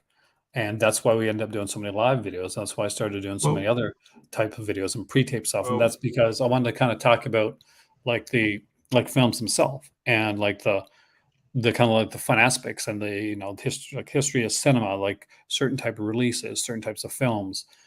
That's why ranking videos came into play. That's why kind of like little kind of neat little history yeah. things came in there as Shall we be well. honest? Shall we be honest here? Right. This is a hot take on my part. Right. Okay. I think that people that go out and buy movies constantly out in the shops and they show them constantly on their things. I think personally a lot of that is showing off. And you might go, why would you say that? Well, I know because I used to do it myself. Buy movies just to show off, on a video, right? So I think personally, there's more personality from you from not doing that, all right? And there's a lot more depth in the character of your knowledge, your personality, and thing because it's just you there showing maybe what you've got, this, and talk about other things, and you're not depending on what you're picking up in the shops to build your character on and to make people feel like you matter. Well, thank you. That means a lot, actually, especially coming from you. But here's the thing: like, it's for me, my films are. It's the stuff that it's part of me. It's my identity. Yeah, And absolutely. when I'm looking at stuff like this, I'm not bringing up stuff that I don't want. I bring up stuff that I've watched. And as you Yeah, know, I've the watched stuff you care sometimes about. several times. Yeah. like, Yeah. um, but so yeah, my channel's never kind of like early on. I did a lot where I went to like stores and I showed stuff and all this kind of this Yeah, stuff. but that was in the early days when you think about it. Well, yeah, I That was was in trying the to time find. where it was fresh. Yeah, I was trying to find my identity too. Like, I did beer reviews. I did like tastings, chip tastings, and all that kind of like stuff that people do when they're trying to find their place on the The hot internet. chip challenge. No, screw that, man. Not that one. But no, I mean, early on, there was something that I wanted to do that was different. And for those that don't know, I wanted to teach, and that's kind of what came with my channel. and I Yeah. wanted to learn as well, and that's why I find that a lot of the people that come on here, like yourself, and people that are in the comment section, on a lot of Yeah. cases, are extremely knowledgeable people. So I learn from people on a daily basis, things, how Yeah. to pronounce things, and just like random things in general. So that's the part. It's the joy of films for me. Yeah. It's not about collecting. Like that's a part of it, and that's great. And I love getting movies, and I love like going on the sales and checking all that stuff out. Um, but it's not. I don't. I'm not and I'm not the type of person, and I used to be where okay, there's this number, this number, this number on the spine. I got to make sure I get all these. Yeah. It's got to be stuff that it's got to be stuff that I enjoy. Like it's space, and it's the fact that I'm 52 and I want to be able to like watch everything that's in my collection. Yeah. And I've gotten to a point where I got a lot in my collection, and there's stuff that I still have watched. Um, Now, the one good thing about being 52 is over the years I've seen a lot of movies, so a lot of stuff that I buy I've already seen. Yeah. So that's when Fade to Black came out, I'd seen Fade to Black around like 20 times back in VHS days. That's the same thing with once the Prophecy comes out. Will I buy it? I don't know. Actually, I'm still a fan. Yeah. Like it's not my favorite like I franchise. Well, I can tell you this: I bought it twice. So So you must like it. Well, you kind of got it in the subscription thing, so that's not too bad. I got in the subscription. I bought it from Australia, didn't I? Because I thought, oh, I won't mind watching these again, and boom, Yeah, it's yeah, I got the old DVD annoying. set, I tell you, like they put it like the the fourth old one. DVD set was actually quite nice. Um, I hated the Miramax 2-disc 5 movie set. oh yeah, I think I might have that somewhere. That's a crappy set. I might have it. Horrible, absolutely horrible. Most their releases like that were though. Well, did you see like what was the one? The Pulse, the new Pulse movie. So it put three of them out Yeah, on like I think it was on 2 discs, and yeah, yeah. It was. it was like about it twice about Echo Bridge. Echo Bridge getting a lot of talk in this one. Yeah, okay, bridge. Yeah, Alex mentioned something good here actually. That it's expensive in Australia to export from Australia, and the expensive cost of living there too, which definitely contributes to it. So that's actually a really good point. I'll be For honest. I look at Australia and I'm like, oh, these are great prices for me yeah, because the English exchange rate. yeah, But the problem is, once you add it up, you always end up wanting to spend a good amount of time. Like, I'll give an example. The last order I did on there, I spent 700 Australian dollars because I was like, it makes it worth the $30 shipping, right? But did I need to buy that much? You know what I mean? that's It can be quite hard. it's it's rough, and that's the thing. Like Alex mentioned something there that's kind of important to talk about is that as much as we love our media releases or whatever we buy, whether it's video games or movies or comics, whatever, if you're like choosing between going out and getting like the latest film or getting like a Vinegar cinema release or eating or putting like gas in your car, you know obviously you're going to get the media release because who needs to eat, right? Alex No, will tell you that's true for me. like you're gonna make sure that you've got enough to survive. You're not gonna Yeah. put yourself in a bad position. That's why I got married, so that I could spend my money on media and that, and she can buy me the food. You love her too much for that. It's true, I do. It's true, I Um, do. but it's I it's mean, it's a rough time for Australia. I mean, how does this affect media? Well, it's all going to depend, guys, on one very important thing, and how things go down the road. Like how well, not just media wise, but how well things are doing financially wise. Because at the end of the day, when it comes to this, it's an expenditure. It's your hobby. It's something. It's a passion. Something you collect. But those are the things that often get taken out when you say, okay, I gotta tighten the belt a bit. $60 for gas. Actually, um, gas at the highest it's been in a while, actually, in Canada too.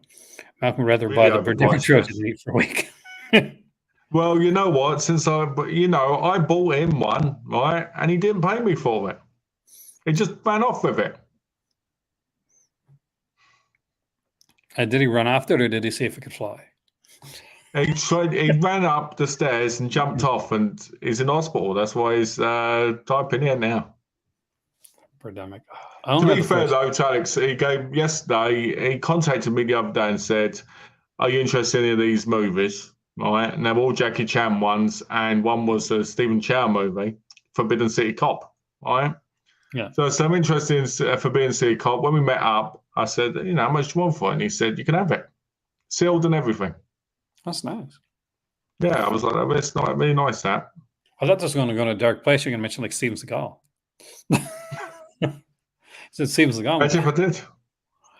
That's the price of a 7.4K, not counting shipping and taxes. I'm going to be honest with you, Jason. I think the 7.4Ks are overpriced. I really do. And they're not. Don't get me wrong. I think they're great, but they've got the CD slipcover and they've got, let's say, 4 discs. I like that. Don't get me wrong. But I think if I'm buying them, I just realised something. When my Severin order come, it didn't have 4 Fires and Grey Velvet in it. Hmm. And I bought that. You did buy it. Anyway, I'll have to look into that. What I'm saying is that I think with them, you have to always buy them in a sale. Because, 55 is too much. I was talking to Alex Burst yesterday when we were hanging out. We were in HMV, and he was going like this on me. And I was in the back of the thing, behind the posters. And in case you're wondering, right. And right, and he was saying, "Oh, do you like those expensive releases?" And obviously, that got me a bit excited. And I said, "No, I can't, because I think they're getting too expensive." And I think that's what's hurting the media in Australia as well, because I look at Australian releases, and sometimes they're more expensive than what you see in Canada. Well, we talked about recently, off camera, that a lot of the movies that we're seeing that are coming out now, with $50, $60 price tags, or stuff we paid very little for back in the day. They were the stuff that would the hard sells that would cost this will be in your local Kmart bin. Yeah, exactly. I mean, Monster. Right? Since I released Monster, great film, really good performance, phenomenal in fact.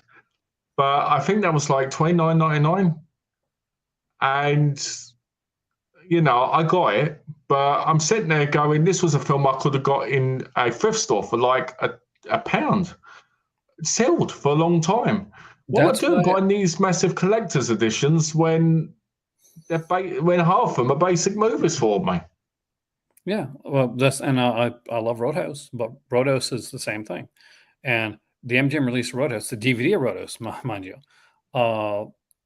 pretty stacked as it was, just on its own. I'm like, oh man, it's got the Kevin Smith Scott Mosier commentary, fantastic. I love that. On the DVD. I'm not talking about the new 4K. Yeah. So when it was announced, I was like, I can wait. I can wait. It's strange. It's just weird. It's just weird because I feel like we're getting to a point, right, where now if you said to me about standard releases, right, some people might go, "Oh, are you bashing, labels?" I'll give an example, right? So if you're thinking about, releases, I'm going to hit it again with Culture Shock, right? Yeah. Culture Shock, I'm happy to pay to get a Culture Shock release because I haven't been able to get other than probably VHS, right? But it might have been on DVD, but not to my knowledge, which is good for me because it means, I get upgrades without knowing about DVD beforehand, what I would have got. So it's like a double upgrade. But when it's something like, let's say It Follows, yeah, which when it came out on Blu-ray, right? And I could get it on Blu-ray in America for $3.99 when I lived in America. And now they want £44 or £48 for it in a collector's box on 4K. It's ridiculous. That's the killer. Give me 1 second. I'll be right back. Keep talking about that. I'm guessing, Jason, that their 4Ks will probably be more expensive for especially for Cemetery Man, because they're going up slowly, more and more. And don't get me wrong, I like Severin, I do, and I appreciate what they're doing, but I just find these prices are way too much. I really do. Like I could buy so much, so many Blu-rays or something if I wait for a sale, then buy a couple of the 4Ks. And that's for somebody who's bought their 4Ks. You know, I just think $55 is ridiculous. I think they will be. I think they've got to be, aren't they? Because that's going to be a big seller. And we might get a plushie of riding him with things hanging out. I think that's what's caused it, Glenn. I think what's happened is we've got into the point now, packages. Like I was saying to my wife the other day, I said there was a time where I got a movie. I didn't care if the packaging was damaged a little bit because I wanted to see the movie. So if I bought it pre-owned in a thrift store or a charity shop, it didn't matter because I wanted the movie. I was excited to get the movie. Now, as soon as I see a little tear or I see a little bit of fading or whatnot on it, I get really angry about it, right? And that's not a normal reaction. It's sad. It really is.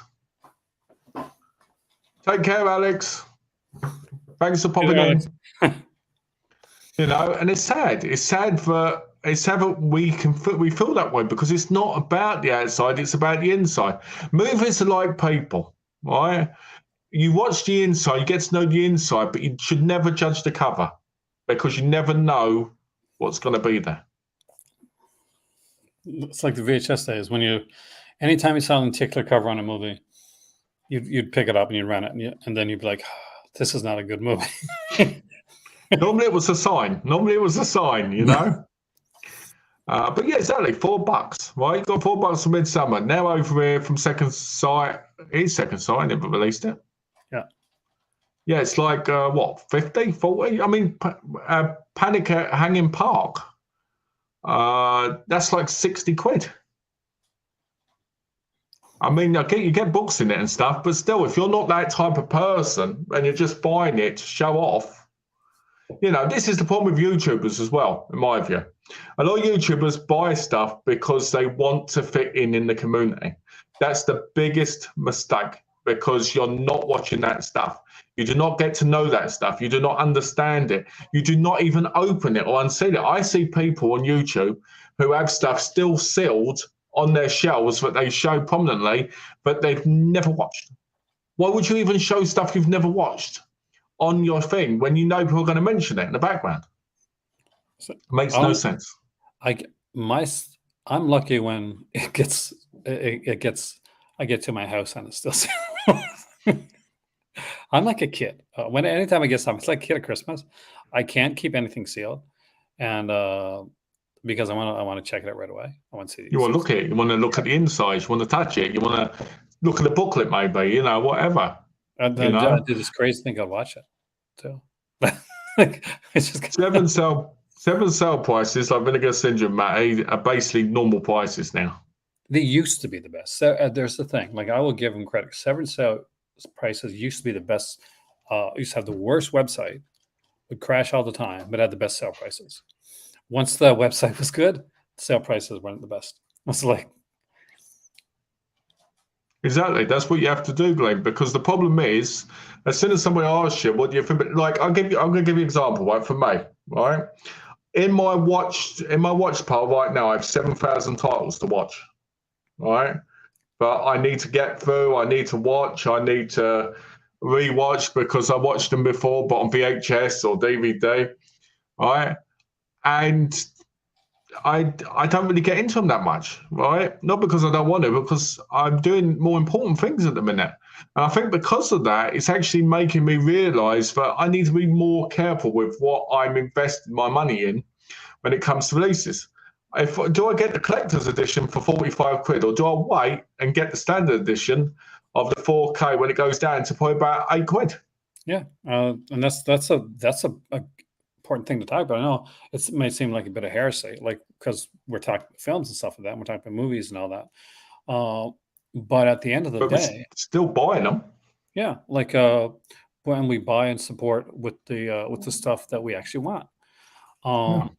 Um, I want it. I really want it. Like the one that Malcolm didn't get, like 4 5s in Grand Velvet. I want that one really bad. And my better Have a half look, actually, my app. gave the she gave the go ahead. She said you should pick this up. You know, it's going to be one that you're gonna kick yourself not getting. And I really wanted it, and I feel bad that I didn't get it a bit. But it would have cost me about, I think, $75, which seemed like a lot for me for one title. If I'd been buying about a few other things to go with that, and I was like, okay, and that was part of it, and it wasn't too bad, I would have been okay with that. But $75 That's for that one weird. title, I couldn't do it. I just couldn't. And I love Argento. So it said on my shop app, it says Yeah. partially shipped, and it says for they're waiting to send me 4 flies on grey velvet. Okay. Why That's would not they too bad. partially ship but not send that after But I had to wait 3 months for shipping? at least they sent and didn't wait until everything. You know what I mean? That's true. Maybe they're going to send that with the Joe Spinell doll that they still owe me as well. Now, that'd be quite a great thing to get together, wouldn't it? Get the collector's edition of the stuff you love. That's That's that's a what I good. used to do. That's what I used to do. But then they release them first in these editions now. You know? Like, and for me too, it gets a bit harder because like I don't just collect film. I get my books and stuff too, and it's coming to the point. Okay, what's going to give me the most joy at a particular time? And like I have decided, okay, do I want to get this movie, or there's this, or this Rom Space Night thing's coming out, and I'm definitely grabbing Rom Space Night. So that's two movies Yeah. I can't pick up, because I want to get that. So you go through when you're looking at stuff and you're buying and say, okay, well, what can I afford? What can I get?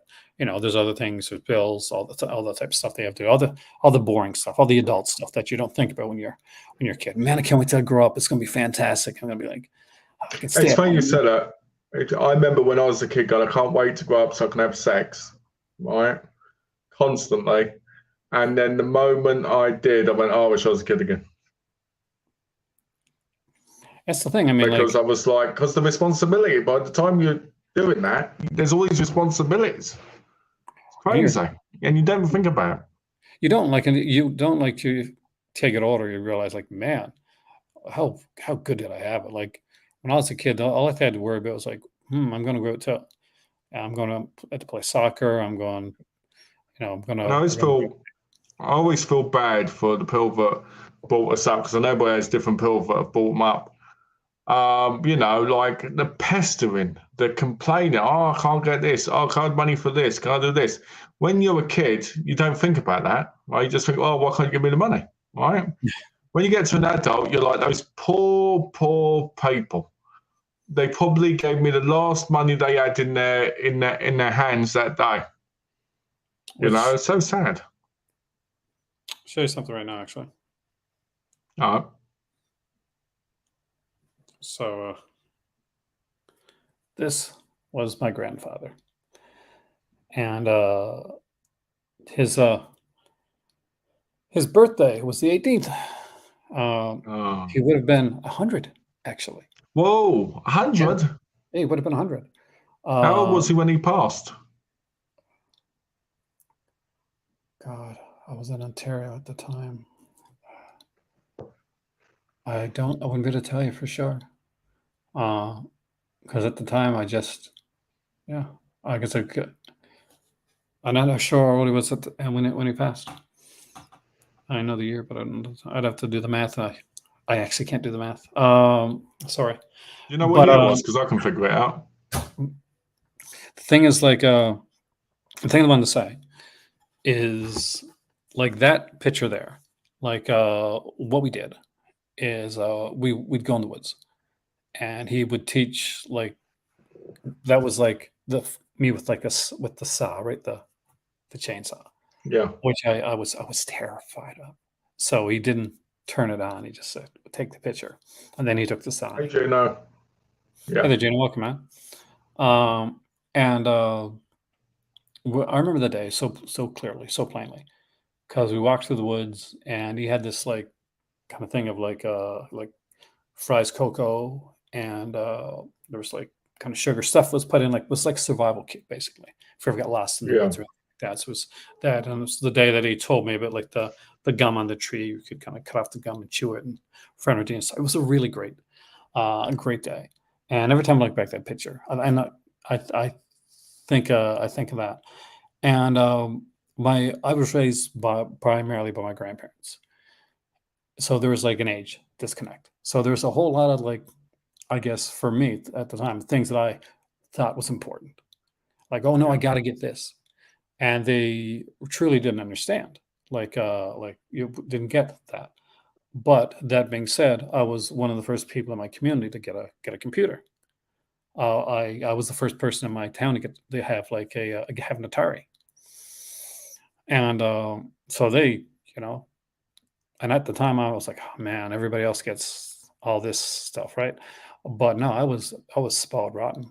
But yeah, definitely, guys, if you got your parents, grandparents around you, that like did or are doing this stuff for you, like really appreciate them because they're not there forever. Like, the people next to you aren't there forever. And I didn't mean to go on a bummer, but that actually just made me think of it. It's always say, it's always I always say, we're born with people if we're lucky, right? And as we get older, we lose those people. But it's the things they teach us along the way that help us grow into the people we are. You know, my mum died when I was 26. My granddad died. My first granddad died when I was 7. My second granddad died when I was 13. My nan died when I was 20. When I was 25, and my grandma died when I was 16. My great grandma died when I was 9, and my nanny Lil died when I was 10.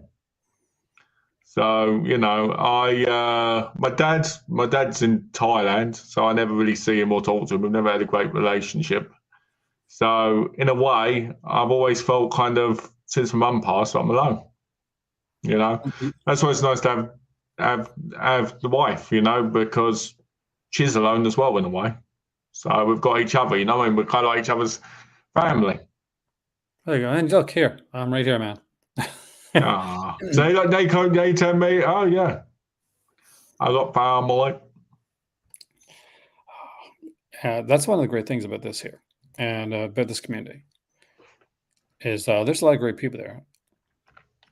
But yeah, no, I was a while back, guys, I lost my grand. Thank you for everybody. But Manny, but it's like it was just recently that I thought about it again because every year it comes up and I get the picture like because Facebook memory comes up and I'll be like, oh, yeah, it's that time and Yeah, it's kind of sad because you would have loved Hind and you never got to meet her, which was a that's the shame sad part, isn't it? because like they had a person the type person he was. So he was like, if you ever wondered what he was like me. He was goofy and cared a lot about people. He was a little different. He was like, I was like super. I was all about my hair, and my pop used to look at me and he'd take off his hat because I always wore a hat, and he was bald. And he became bald at an early age when he was, I think, it was like 20, and his hair was thinning. And so he said, one of his friends told him to shave off all his hair and it'll grow back thick, and it never grew back. Oops. He said, one of these days, he's like, one of these days, Aaron, one of these days. And I'm like, no. So I would totally, if that happens, if I ever lose my hair, I'll kill myself. It's the end. It's the end. Hey, sweet Willie. Obviously, that didn't happen. Like, it didn't. But no, it's like, and here's the thing, and I'll say this right now. I want to put this out there, and I want people to hopefully get something out of this right now. As sad as I feel sometimes that my pop's gone, my nan's gone. I am blessed that I have those people in my life, and I have so many good memories. Hey there, William. Two. Most and important I thing. wouldn't change that for anything. So they would feel like horrible if they thought that I was, I felt I was like sad all the time. Um, they'd be happy about this, about doing this, about like what I've done. That's the stuff they want to. So you guys remember, like, grief's important. Grief's something like that you do to get through. But remember, the people that you're still there. Reach out, talk to people. It's very, very important. But Yes. understand that those memories should not be sad memories. If you somebody that you cared about, that cared about you, uh, that's fantastic. You've lived and had somebody care about you. They may not be there now, but you had that. And A whoever, lot if of people it's like, don't have that. yeah, like I live in an area where there's homelessness, and right now we're after an earthquake. There's people that have their entire towns decimated, living on the street. Like some of their families, some people became orphans just like that, just within the space of 10 seconds. So yeah, that's just be happy, enjoy it, and make those let those memories. Let them be good. Think about them. When I think about my pop, I'm not sad. I miss him, but I'm not Yeah. sad because so much fun. And and when I Yeah. talk about it, there's so much great stuff And to a big talk. part of who you are is because of him. Yeah, exactly. I'm lucky that, like, thank God, I get to talk to my parents on a regular basis. Talk to my dad. My dad's on this channel. If you're a patron, you get to see him Yay. on a weekly basis. Um, as he's in here with me and Malcolm, we're doing the play by cover challenge. Now we're doing a horror one for the month of October, which he wasn't sure about No, actually. one thing But I've got to say about Glenn, guys, is join the Patreon because the guy's a gangster when it comes to the way he dresses, I tell you. it He is had so. out like this, and he was like, "Man," all this. That was such a fun video, and it was like, unfortunately the wind was like going, like they're having some issues, like it was kind of coming in and out during the video. Yeah, Uh, but I had a lot of fun. yeah. But guys, I Legend. didn't mean to get off on on different topics, so I apologize on that. Um, I'll tell you what, I'll tell you a funny story about my granddad. All right, because he died when I was 7. I'll tell you a funny story. So we used to go around my grandparents when I was a kid, right, on the around Christmas and stuff. And so he takes me upstairs and he's got his first computer. He was always a electronic guy, right, because he always thought about the future, right. So it's very basic at the time, floppy disks and all this. So he says to me, goes, type a story, right. So me being me, I type, the woman had sex with the guy on the table, right. He prints that off. We go downstairs. He goes, I want you to hear Malk's story, right? And you got my great grandma there, you got my nan there, you got my mum, and my grandma now. He reads it, and they're all laughing, right? Because I'm just a kid, right? yeah, And I think about that memory, right? And it's one of the most beautiful memories because it's something that I should remember when it came to doing a computer for the first time, you know. Same as when me and him used to go for drives to pick up other family members. He used to spend that time with me. So they're the moments that I think really matter in life, the moments that you have that you can remember because they're the moments that sometimes teach you things and you remember when you're going through harder times. So, you know. and sometimes, like you mentioned, right, like some of the stuff that we collect and stuff like that has been passed on from like people that are still around, or people, and sometimes people that aren't. My dad's a massive movie fan. Uh, my mom loves like true crime and like certain types of like mystery stuff. My grandfather loved like Eddie Murphy and like westerns, and so the Lone Ranger and stuff like that, and a Man Pa Kettle. So like parts of my collection have like are kind of shadows and like of reflections of Like the fragments people of each that family raised me. member. Yeah, like people that raised me. My aunt, like my dad, was a massive Hammer fan. So I remember when she was coming through, once when I was living in Nova Scotia, I had found this this Hammer film. It had like I already had it. Like I had a couple copies of it, and so I was able to give her a copy of it. And it was really like it was a big deal to me, because I knew that she'd appreciate it, because she got it. Not a lot of people in my family got it when it comes to horror, right? Like I was the horror kid, I was the weird kid, Yeah. but she understood, and so we would talk about horror sometimes. That was kind of fun. My daddy bought me a VHS of Best of the Best 2 when I was 7 years old, Oh, I right? love the movie. It's the only thing I ever remember him actually buying me himself without my mum, right? To this day, I took that VHS all the way to America. I brought all the way back with me. It's the most cherished thing I have that my dad's ever given me, right? And my dad gave me a lot of things over the years, but for some reason, because that was the first thing I remember him directly getting me, I've always held on to it. I remember my better half telling me a story when her father was a pilot, and he would fly different countries and stuff. So he came home, and he had like different like films that he bought there, and she was Yeah. like, just it was her first like real cinematic experience. So she had it was three films, and it was not one of three. It was like she had the Indiana Jones films, the Star Wars films that were at I think there's all three of them at that point. Uh, Kajimusha, for Kira Kurosawa, Oh, and that's classic. yeah, and Rocky Horror Picture Show. Yeah, which were very different. But those were the films. Those were her first, like she had them. That's And a when we were, big mixture. it is. I mean, like, and we were at the farm, and I was bringing some things over, and I saw the VHS for Kajimusha. She still has it, which my Wow.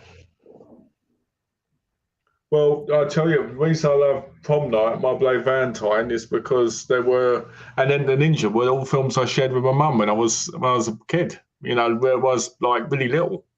So because of that, and she put them on, I've always had this weird fascination with them. I want to hear a funny story like about Um, um, so uh, when my mom was staying with me, we decided to rent a movie.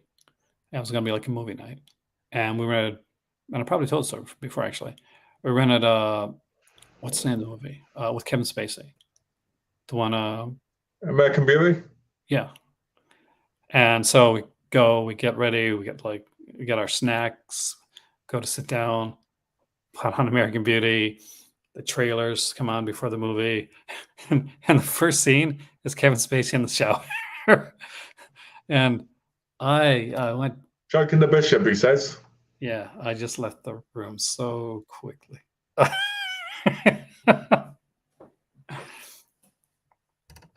I know. Shawshank Redemption, Big Trouble in Little China. Those are really fantastic films, actually. Your dad hooked you up with Ken Russell's Gothic. Oh, that's a good film. Actually, that's an underrated like Ken Russell film. Actually, It really is. underrated. That got a good release from was it like Vestron, right? I think so. I still Yeah, it need that was. one. I don't have that one actually. I think that's been released. Was it Chud 1 or Chud 2? Chud 2, Bud the Chud. That's the one, yeah. With the guy from Head the Class on it. Actually, the guy played was Brian on Head the My Class. big sister still watches Boogie Nights with my dad. I don't know why. But sometimes people just don't care. I'll tell you a story about my dad. Well, you want to know a true story about my dad and where I get my perviness from? I'll tell you. Me, my dad, and my nan, we were all sitting in the living room. Right, my dad had his armchair. My nan would lay on the sofa because she just always wanted to lay down because she'd given up on life practically, if you ask me. And I used to sit in the corner, right, next to that. So one day I'm sitting there, and my dad's playing with his nuts. Right? Yeah, he's literally got his hand down his pants playing with himself while we're watching QVC. Right? I said to him, please don't do that. That's disgusting. Right? My dad goes, it's my house. I do what the hell I want. Right? So what does he do? He decides to just touch himself. Right? Okay. At that point, obviously, I walk out. Right? Because I'm like, what the hell are you doing? Right? My nan, on the other hand, she said, "Oh, it's fine," and I'm like, and you sit there going, "Why the?" You know what I mean? So weird. My dad would answer the front door in just his white underwear, right, to women, and go, "Oh yeah, what does he need of that?" You know, and he's just going, "What the hell are you doing?" Weird. I'm the opposite on that Absolutely because weird. I got to dress up with everything before like anybody comes in. Exactly. I'm like that. I need to put shorts on and at least a shirt, you know. The other thing as well is, which probably didn't help, was when he was kids with his brother, my nan and my granddad would always rent adult material for them all to watch together, right? So, which is really strange when you think of it when they were like 12, 10, 11, and 12. Yeah, That's this. weird. Yeah, I'm not gonna lie, that is. I can't imagine that. Like, no, my mom would no. No. I mean, he called me in once when I was like 15 to look at this scene, and I was like, if you want me to look at it, you have to leave the room because I'm not looking at it with you. You No, know? it's yeah, no, it's not. I'm not. I watched horror movies with my kids when they got older, but even those were vetted, right? Yeah. But it's different. It's different, you know. There's a difference between like horror and full on adult entertainment. You Well, know what yeah, I mean? no, that ain't happening. Like, Yeah. that is That's like, what I mean. no, that's no. I can't To imagine. me, that just comes off as, I don't know, it comes off as kind of like sick behavior, like maybe an addiction or, you know, whatever. But, Some you people know, have that's probably addictions why my like that dad's, to adult cinema and stuff like that. Like that's yeah, I mean, that's probably why my dad's now in Thailand. So, you know. but it's like everybody like have different experiences when it comes to like growing up, family, that type of stuff. Uh, classic collections. Betty Davis. Oh, I love Betty Davis. I'm such a Betty Davis like fan, and Joan Crawford too. Which two like mortal enemies, right? But I think I like Joan Crawford better though. But two of the But greatest actresses of all time. my favorite. What's your favorite like Crawford film? Um, Because I know mine off like right off bat. I know it. I can. oh, the one with Eureka released. Is it Joan has got a gun or have I got that right? The one got a gun. Do you know what I'm talking about? I think. My favorite is. Oh no, is it? Oh, I don't know. Let me have a look. Eureka. Because I don't know them all. I don't always know them by name. That's the problem. See, my favorite is Humoresque with Joan Crawford and John Garfield. Because I saw it That's a when good I was a one. kid on like CBC Late Night, and it really Johnny Guitar. There you go. That's it. Joy Guitar. That's it. But you got to remember, the only reason I didn't remember the title properly was because I've only seen it once. So, but Well, I I'm did literally really looking enjoy it. right here. Like, I'm not sure which Joan Crawford side it is. So I got a couple. Is this the one Humoresque now? That's entertainment hell. So yeah, so this is one of my favorites. This is my one of the Joan Crawford sets that I got, and there's like classic cinema here. So we got like Mildred Pierce, which is a really good movie. I did not forget that one. That was classic. The Damned Don't Cry. So I like that one. The Women, which is really good. This is really good. Norma Shearer. Great cast. And Possessed is a great one too. I love Possessed. Oh, I haven't seen that one yet. I've got the Blu-ray. That's a really good one. But Humoresque right there. That's the classic sequence from it too. And it is such a good, like it is like Joan Crawford, John Garfield, J. Carl Nash is in it. We would go on to do like a whole lot of horror films and stuff like that. And for like Gino, I like the Africa version of Whatever Happened to Baby Jane. But for Gino, like J. Carl Nash was like Charlie Chan in the Charlie Chan TV series. Nice. But yeah, like new feature at the music of Humoresque because it's about like John There he Garfield is. plays a There's Glenn. Died. Sudden Fear, great John film. Sudden Fear is fantastic. I got that here somewhere actually. But like John, If you ask me about Davis, I would say All About Eve. I really love that film. That's a classic film. I would have to look because I love Betty Davis a lot, and there's so many to go Yeah. for. But like with Joan Crawford, I know immediately. I don't have to like think. Yeah. Don't have to. So It's many like, great Criterion releases as well for films. Bette Davis, I mean. oh yeah, 100%. But yeah. Oh, anyway, John Garfield's a violinist, and he's very talented. But he's in with Joan Crawford, and she's older, and she's very toxic, and she's trying to like get him to like kind of like leave her, but he won't. It's such a fantastic film. Wasn't she in? Wasn't she also in? Hmm, what was that film? Remember her like a Hammer film, The Nanny? Oh yeah. That I was think awesome. what was that film? I was trying to think. What was that film? Jezebel's a good movie, by the way. Wasn't she in Petrified Forest I think with so. Humphrey Bogart? I think I have that. Was she? I have that here actually somewhere. Or do I have that at the farm? It's in part of my classic film Let me have a look. collection. I can look on IMDb. That'd make it easier, wouldn't it? I guess I got a lot of that stuff here. I got like a bunch of like film noir sets too. Oh, I there you love. go. Glenn said yes. Oh, there you go. Trog. Thanks, Glenn, for clarifying that. Yeah, there's one. There's one. Trog, everybody's favorite Betty Davis film. Jezebel the Little. I don't know, man. Like I love. We got into a lot of topics here, but I We love. did. I love classic cinema. I watch. It's kind of my comfort thing to go to. Like I watch horror, and I watch the classics. So like the other day, was watching one of the Val Lewton ones. What was it? Was Cat People? So watching Cat People again, just because I was just kind of in the mood. Just something different to watch. It's not too long, and I love the atmosphere to Yeah. that film. It's just so brilliantly done, and I I get in spurts where I'll watch certain types of films, and I get so excited. And it doesn't have to be like, it could be like TV, it could be like Columbo, which I'll do literally that. like films, right? Hour and a half long, Yeah. like Columbo episodes usually are. And we have like weekends where, okay, it's Columbo weekend. We're gonna watch like umpteen seasons of Columbo, and we'll just watch episode after episode after episode, which is utterly fantastic because you get all these big actors showing up.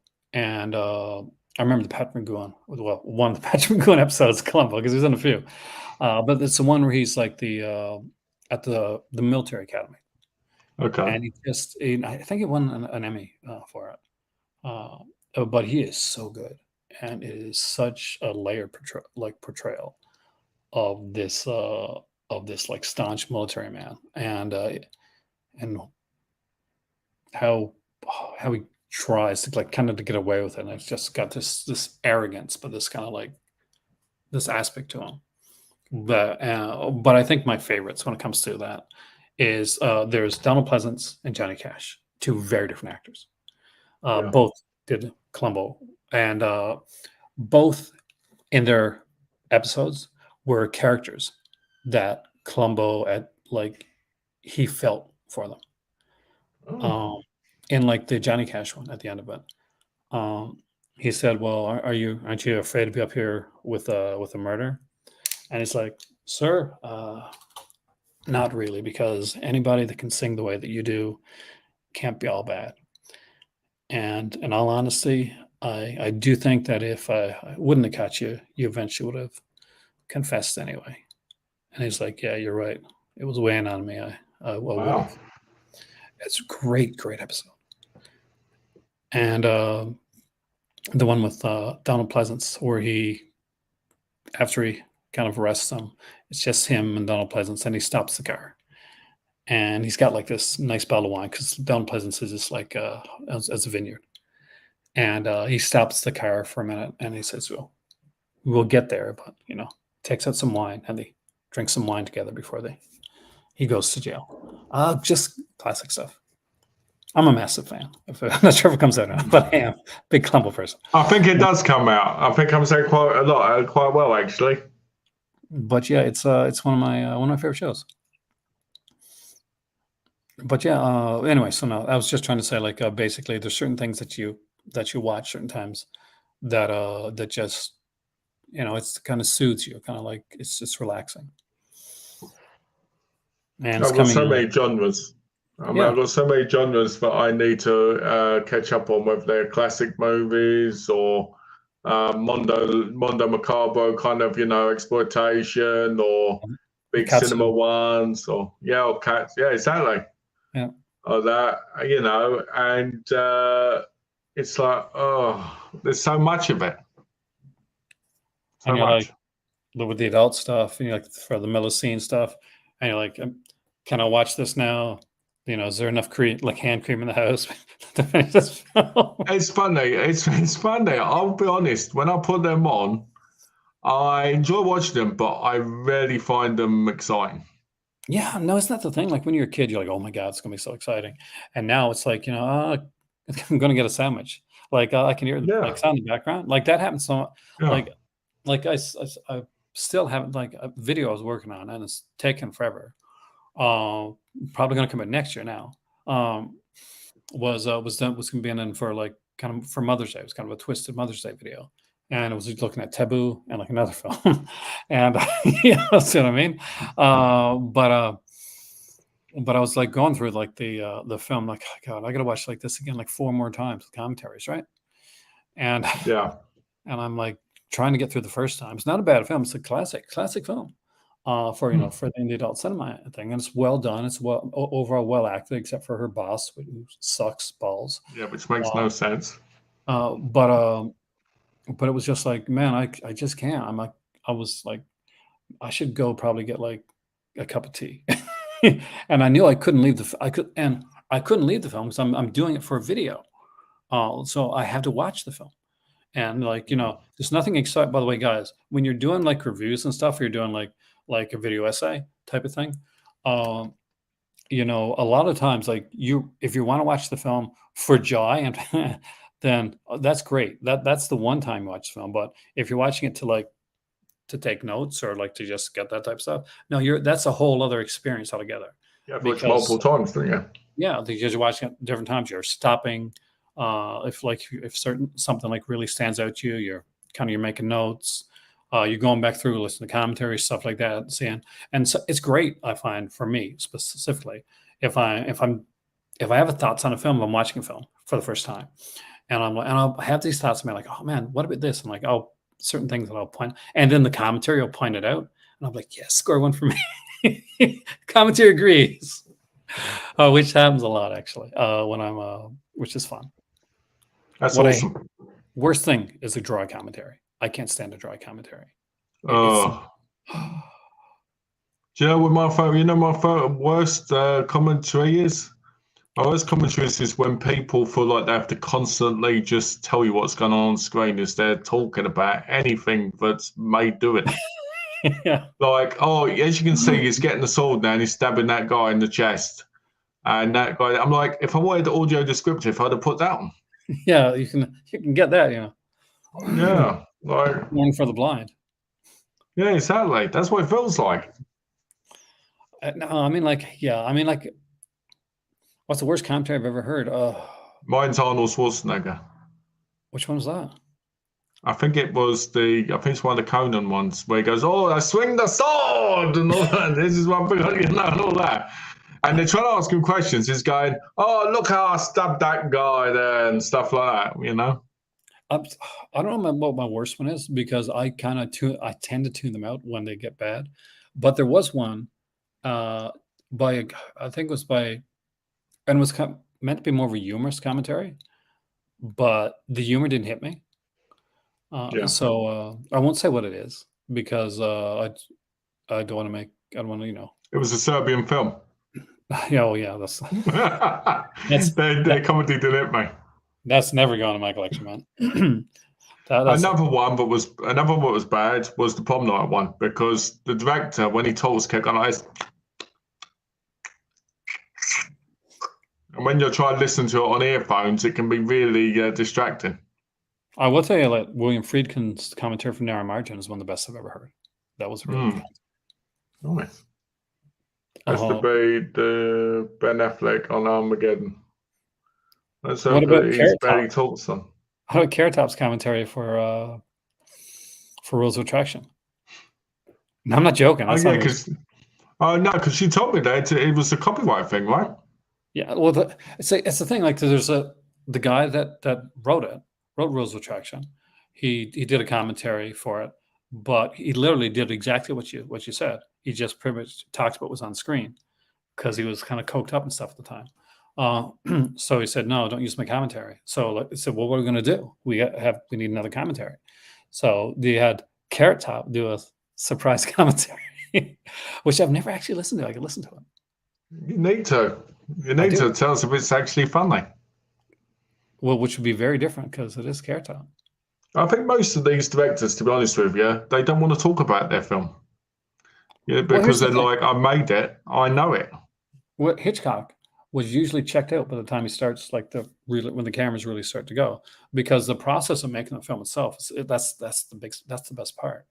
That's the fun part. You're constructing it, getting it Yeah. together. You're doing your casting. You get your music. You're blocking things. You're getting shots together. Speaking to the cinematographer, getting everything together. Once all that's done, then it's just okay. They're by that time, like a lot of great directors are bored with it. Yeah. It's like, okay, we've done all that now. Now it's there. Everything's there. Everything's set. The setup's there. So just by that time, he's checked out to his next film. I saw Carrot Top play bongos at a jam band concert at the MGM Grand. Oh, that's actually kind of cool. Now, what freak? He went like totally like jacked, didn't he, Carrot Top? Like Hmm. like he felt the need to like become an action star. Not as in films, but actually he really like pumped up. Hands and Friends from like Which is 75. funny because he was a really skinny dude, wasn't he? Yeah, actually, which I thought worked better for him because you It had that made kind of sense like, because he looked like an actual carrot. yeah. Now it's like this is like the carrot, like attack the killer carrot type thing. Yeah, yeah, that's a good Can I point. be honest and tell you something here? I I Sure. I didn't mind his humor. Like it's prop humor, and if anybody knows me, I'm a very goofy guy, especially like outside the camera. But I'm a little different when it comes to that. Well, my humor is like it's different. But yeah, no, I didn't mind his stuff. I didn't mind a lot of his stuff, like where he literally just come on stage with a trunk and he just start taking stuff out and just making like just quick improvisational jokes about like different things. I'm like, it's not George Carlin, but it is what it is. That's true. Entertainment, they normally are. They are, but that's kind of the part of the that's part of the But he's going in different levels, right? He's not green because he's so many well, layers. let's be honest. Let's be honest. When you think of a carrot top, you don't think of the green when you're looking at a guy who's got like red hair, like orangey hair. You think, oh, he looks like a carrot. Did you ever see Chairman of the Board? Like the movie, his movie? Don't think so. We can wait. Oh, just put it up. I saw it, and for the life of me, I don't remember one scene, not 1 second of. Oh, was that when he was in charge of the company? Yes, And he does all this crazy stuff. I guess I don't remember. Okay. Well, I think I remember him in a soap, but I don't remember. But then, to be honest with you, Chairman of the Board sounds just like that would be the thing anyway. So, you know what I mean? I probably. I wish I could say like, oh, it was a guy. It's like kind of that last when people talk about Freddy got fingered, and it's like this. Some people talk about Freddy That's got fingered. brilliant, that movie. Freddie got fingered, the bit where he I don't swings. see it. Like a lot of people love it, and I just don't. I don't get it. You don't understand what a masterpiece that film is. Well, and the thing is, I'm Canadian. Like that's freaking That Tom Green, film, right? that film changed my life. You know when people say films change their life, like Green Mile, Freddie Got Fingered changed my life. It made me realise that I could just joke around and say a lot of rubbish for the rest of my life, and I'd still be funny.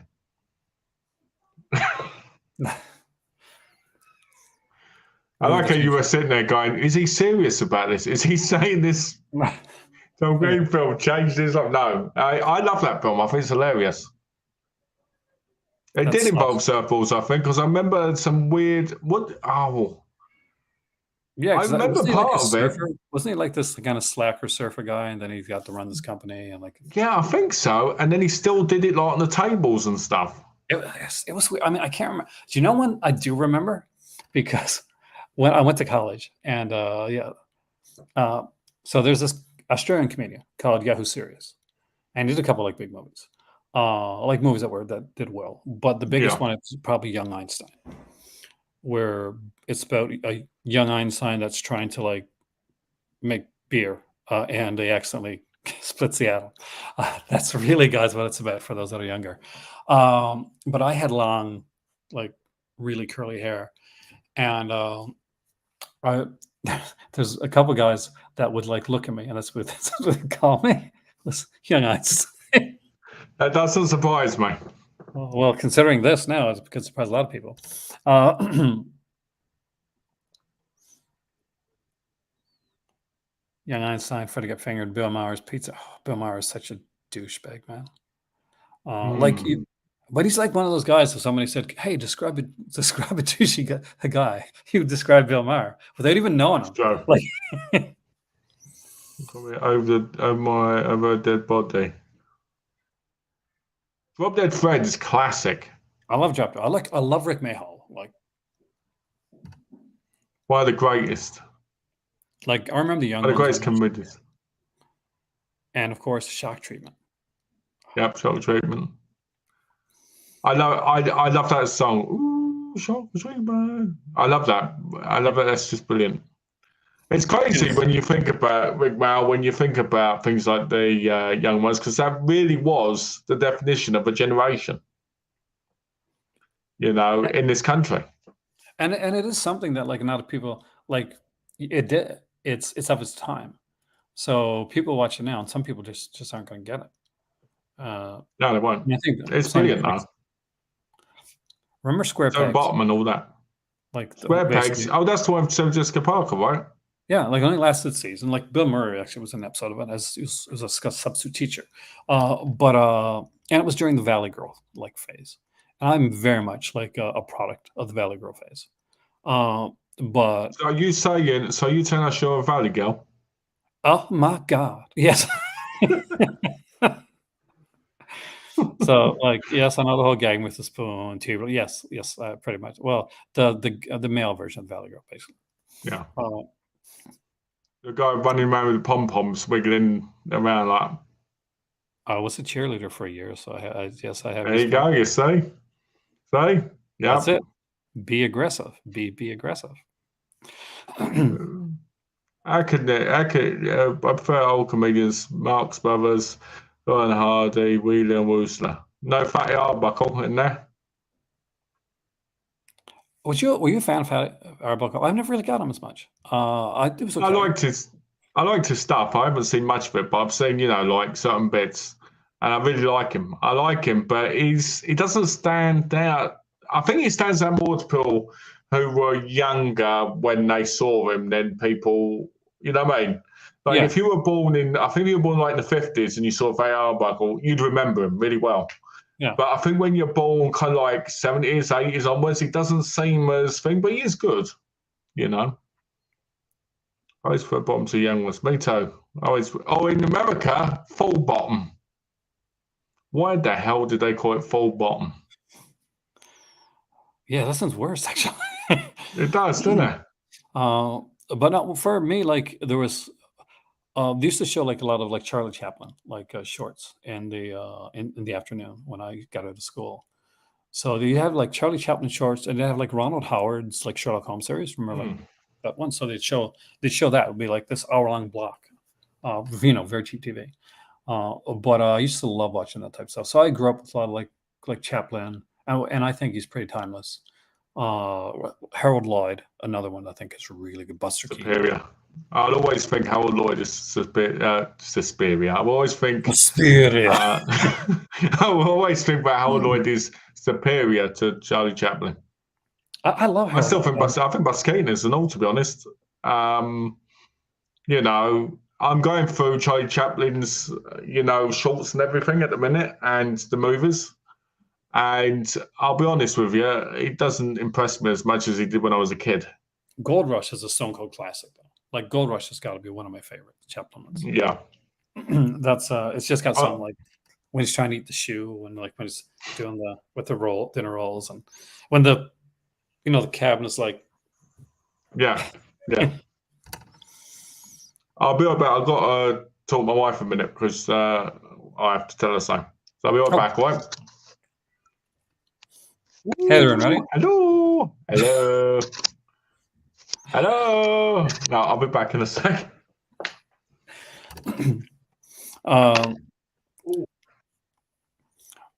I'm a big Three Stooges fan.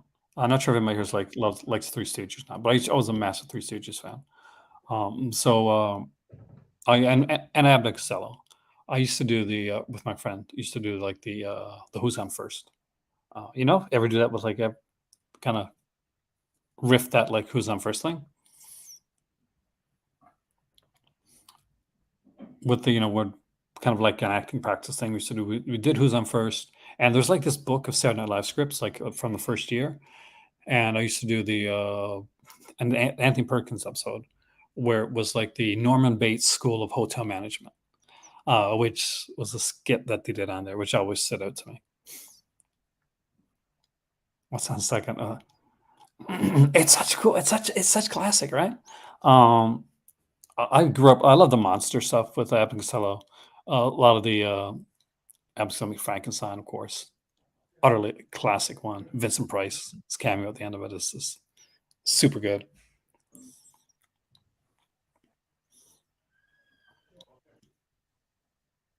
Malcolm's off buying something else. He's got his head down and he's bought something. First season of Ains Abbott and Costello TV show. It is really good. It does stand up. And you'd be surprised, like the older shows that actually do stand. Jack Benny, I think Jack Benny is really funny and really stands the test of time. And I mean his radio show. We had like Sirius Radio in Canada, and there was like a whole there was a bunch of these like radio stations that played a lot of like the radio shows. So we got like stuff like Suspense, The Shadow, and Jack Benny, and Amos and Andy, a whole bunch of them, right? And we would sit in the car sometimes because we'd be going somewhere. We put them on during rides, and we'd get home, and there'd be one on. It wouldn't be over, so we would sit in the car like sometimes for an hour, just like listening to the radio shows until we realized we could put them on like an app put it onto our iPad and take it inside with us.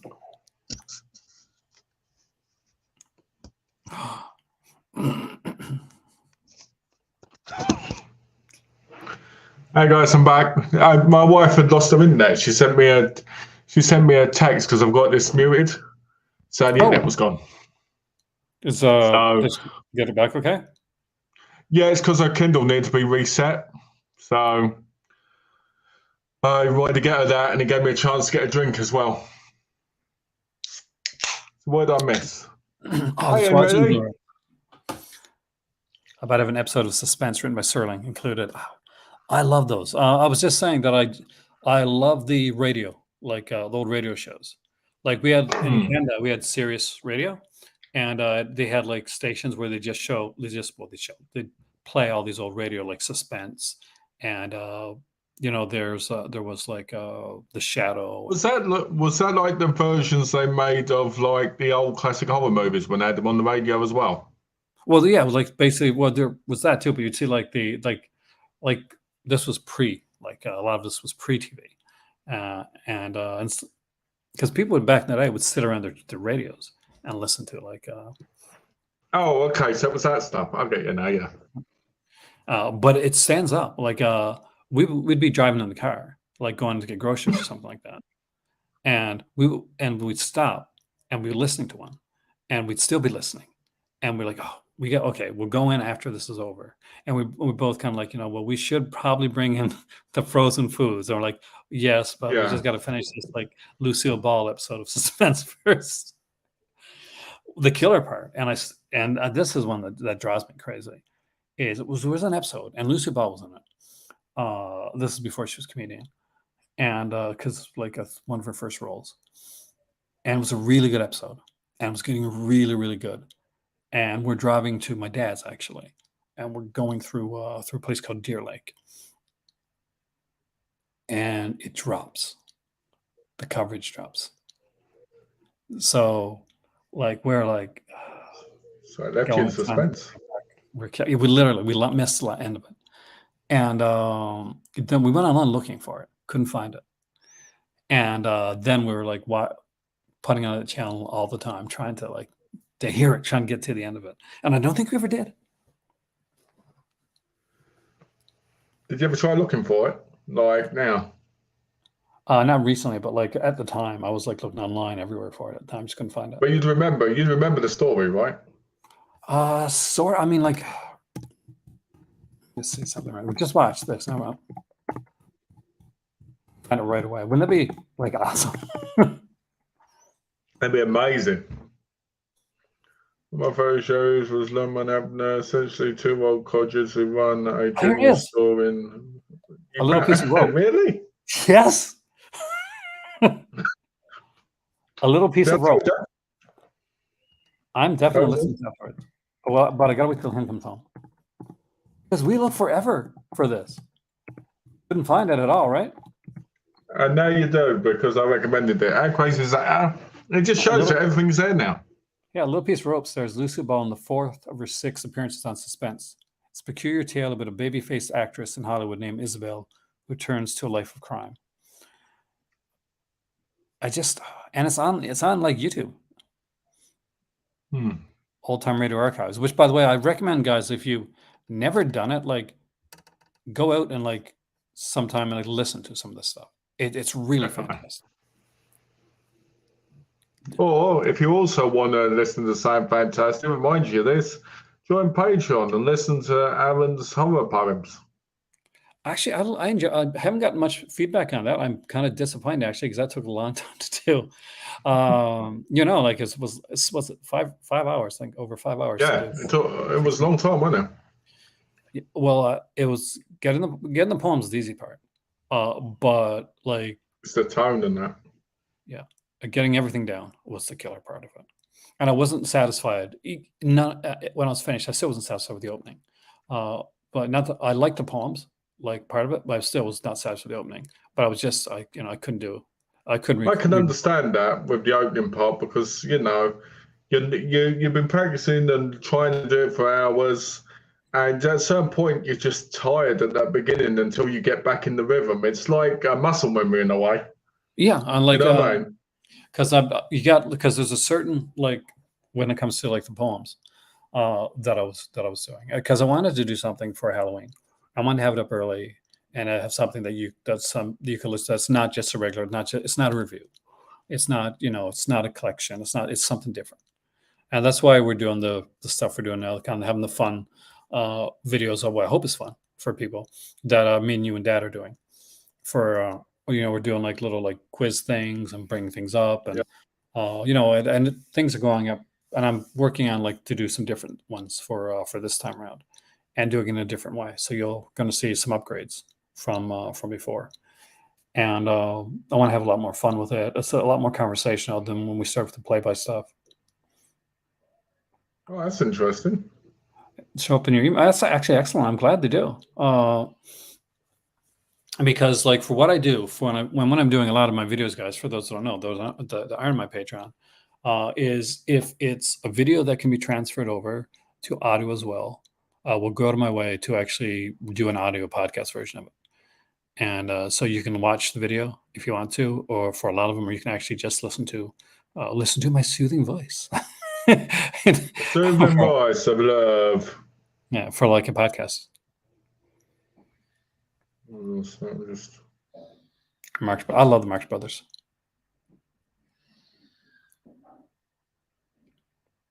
I think Marx Brothers is the least thing I've ever watched.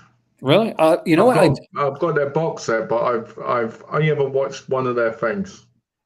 Do you know what used to take me out of like some of those old like TV shows or like films back in the day when I was a kid, especially? And I'm a person that liked musicals. I hated the musical sequences.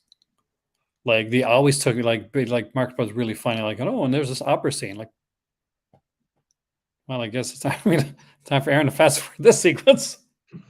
And they're not Um, even that long. yeah, but these always it always seemed like it was taking out. Do you know what I mean? Yeah, I know what you mean. Where it takes you out the film. Yeah, because like at the time, movies weren't like they are now. Like, okay, film. It's like it was like okay, but are we really gonna be able to keep their attention? Why don't we just put in a musical sequence right there? Just to make sure, just in case people aren't really all about this like picture thing.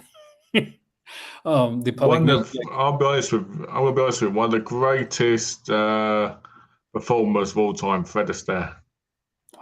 yeah, but that is meant to be musical. That is like just classic. I like Gene Kelly too. But just the way he moves, and the way he is, just phenomenal.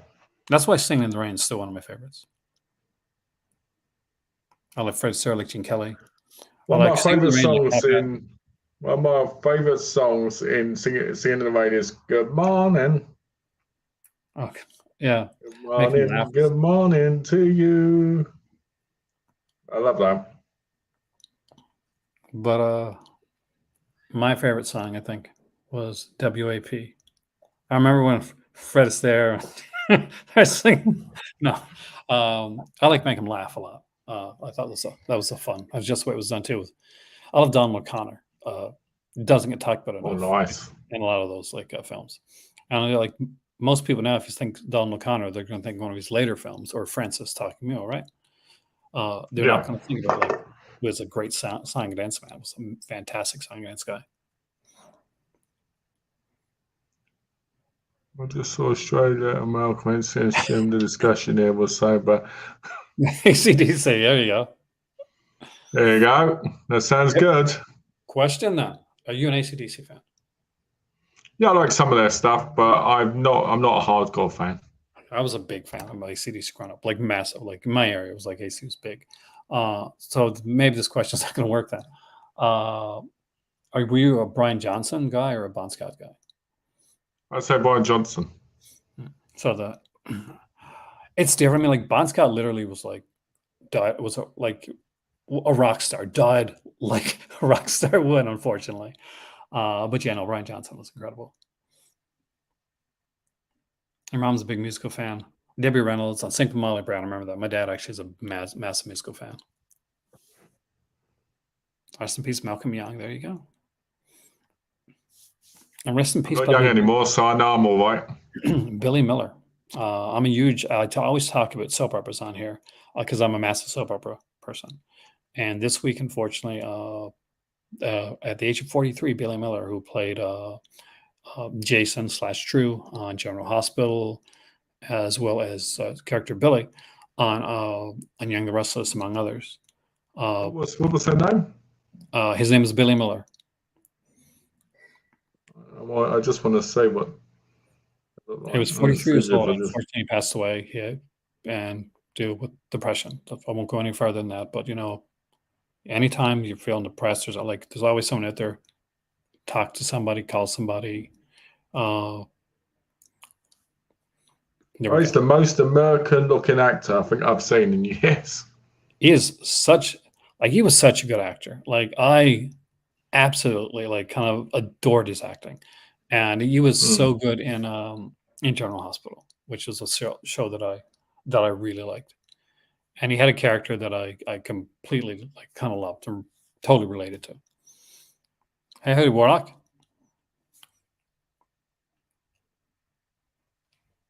Well, that's the thing. Like when you're a kid, like you listen to the music that your parents listen to a lot, and until you find your musical identity, and then you're trying to not listen to what they listen to. You're trying to no, that's my parents' music.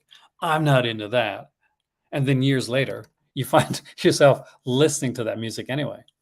Like I listen to a heck of a lot of Juice Newton and some of the country stuff that I would never have listened to when I was young. I was like, no, that's not that's my parents' stuff. But now, you know, um, I will listen to John Denver, Thank God I'm Country Boy, stuff like that.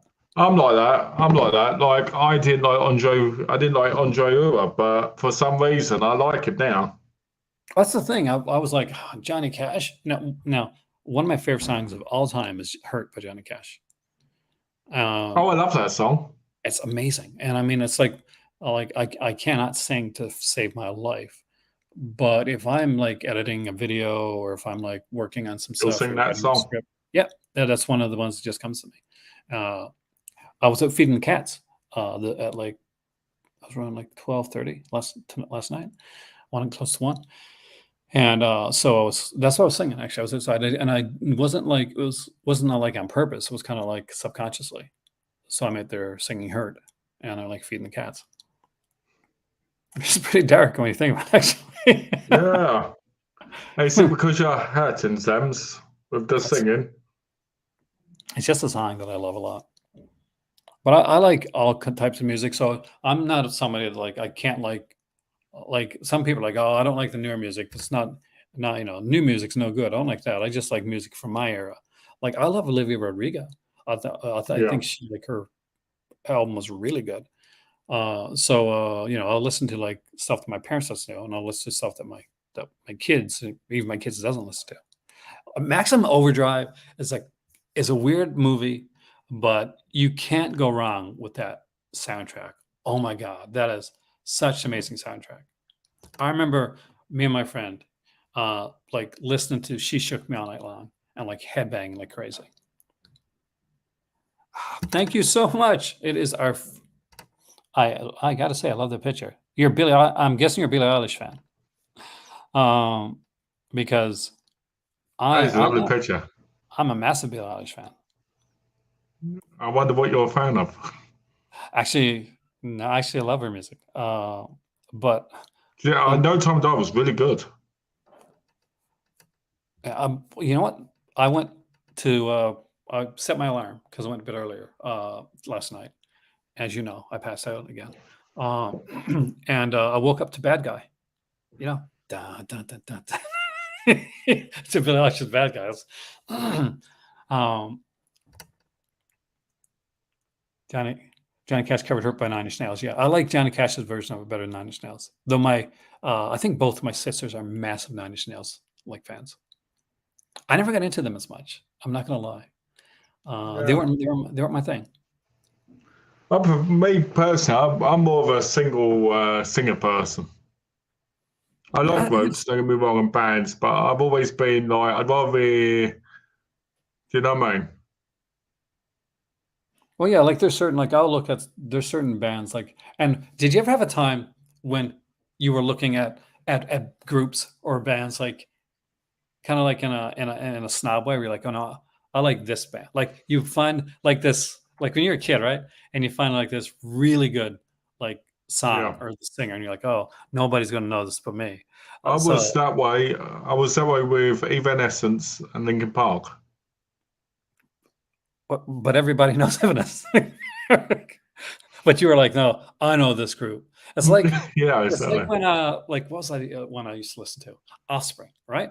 Offspring became massive during Pretty Fly for a White Guy, that album there. But like you used to listen to Offspring before that. So I was like, and I'm older, right, at the time. I'm like, yeah, I listened to Offspring before. I listened to the before this, before they went mainstream. Going for Girls was a good one, the group as well. There was oh god, there's so many that I used to like. I used to like to throw them in to like when I was in college, especially. And I'd be like, oh yeah, yeah. This is like people listen to like the I don't basic know if stuff. anyone's ever heard of them. A small group called Iron Maiden. Iron Maiden, who the hell are that? Who's Iron Maiden? No, here's the thing. I'll tell you Iron Maiden's story right now. Um, I went to college, and it was my second year, I think, journalism. And there was a guy there, and he was from Newfoundland, but he was from like St. John's, just like outside of St. John's. And I couldn't understand what he said. He had an accent, it was really strong. But he's a massive Iron Maiden fan, the biggest Iron Maiden fan I've ever met. Like he had like the Eddie, like the posters and all this type of stuff, but he found like their concert tapes, like from different like like concerts and stuff. They did like the black market tapes. Yeah. He had them all. We'd like bonded on Iron Maiden because I loved Run to the Hills and songs like that. But to the life of me, I could not understand that guy. So you two didn't get 2 tickets to Iron Maiden then? I'm sure he had lots of tickets to Iron Maiden over the years. And you didn't go Come With Me Friday, Don't Say Maybe. Have you ever seen Iron Maiden? What's the best group you saw in person? Or did you go? My cousin, not my projection cousin, but my younger cousin, massive Iron Maiden, has gone to every one of their concerts, in this country. For me, I went and saw a Christian group years ago when I was a kid called, I think they were called the Peacekeepers or something. I think. Because I was like 11. It's like, raise your hand for the Lord. Yeah, exactly. I think it was something like that. And I know they weren't famous. Do you know what I mean? They were just famous to you know what I mean? I wish I could have gone and seen the what they called, something Crowns. Maddie got a good one. Alice Cooper opening for Iron Maiden. That is a good. What? Alice Cooper, you're not worthy. We're not worthy. I didn't go to a lot of concerts when I was young, unfortunately. To be fair, it's easier in America than it is over here. So I was in Canada. So I went to Gowan. So most people are not going to know who that is, by the way. I went to see Gowan, who was a big Ice, baby. Yeah, go sorry. Spoons opened for Gowan. And I was like so excited. Like that was a big deal for me. Like, so do you know either one of those people are? Malcolm. The Spoons are Gowan. Yeah. Okay. Yes. Most people won't. And not because it's just because it's a very Canadian thing. There was Vanilla Ice. Cool. You mean Cold as Ice? Yeah, Cold as Ice. I saw that. Actually, I think did Kino put that in? Was it Kino put that in? I think they did. Yeah. I think they did because one of the companies did, didn't they? Gowan sings for Styx now. Yeah, I forgot that actually. I'll tell you what I liked. Nickelback. You know what? I do like. You may be joking, but I actually do like Nickelback. A lot of people. I'm not joking. I like their songs. Saliva. Rammstein. Look at this photograph.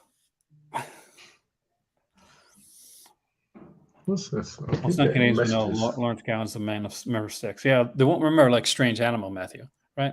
Which is like what he was singing there, Strange Animal, which is a fantastic song. And the Spoons too. I had a massive crush on the girl from the Spoons.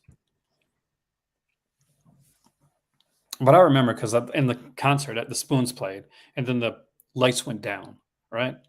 And then it comes back up, and when it does, there's like these big speakers, big massive speakers in the stage, and like Gowan's on top of one of the speakers, and it kind of jumps down. And he plays like stuff like "Romantic Traffic's" a fantastic Spoon song. They actually played that. And they're doing "Strange Animal" and "Criminal Mind," which is another great one. If you've never heard that, like look up "Criminal Mind," "Strange Animal," just fantastic songs, and such dark, like wonderful songs as well. But I was a massive Zappa Costa fan too when I was younger. Another Canadian that kind of went into like musicals and like did like a lot of like stage productions. It's a Canadian band called Monster Truck. They made a song with Kid Rock. Oh no. I won't hold it against them. I was not a big. I like Lemmy. So yeah, I watched. I had a bit. I wasn't a big fan of that a lot of people loved. I wasn't a huge Metallica fan. I know it's going to seem like heresy. Oh. Yeah. I was not massive like Metallica fan. Were you a fan of Susan Boyle? She's a good singer. But I was more of like, I liked a lot of pop stuff. I was into a lot of punk, the Ramones. I liked Billy Idol. I liked God, what's the name of his group that he was in before? They're pretty good. Oh, you know what I'm talking about, right? Yeah, I know you're talking about. I know you're talking about because it's quite a while ago. Yeah, I used to like them. What are they called? But I went through my emo stage too. Generation, was it Generation? No, it's Generation X. Something like that though.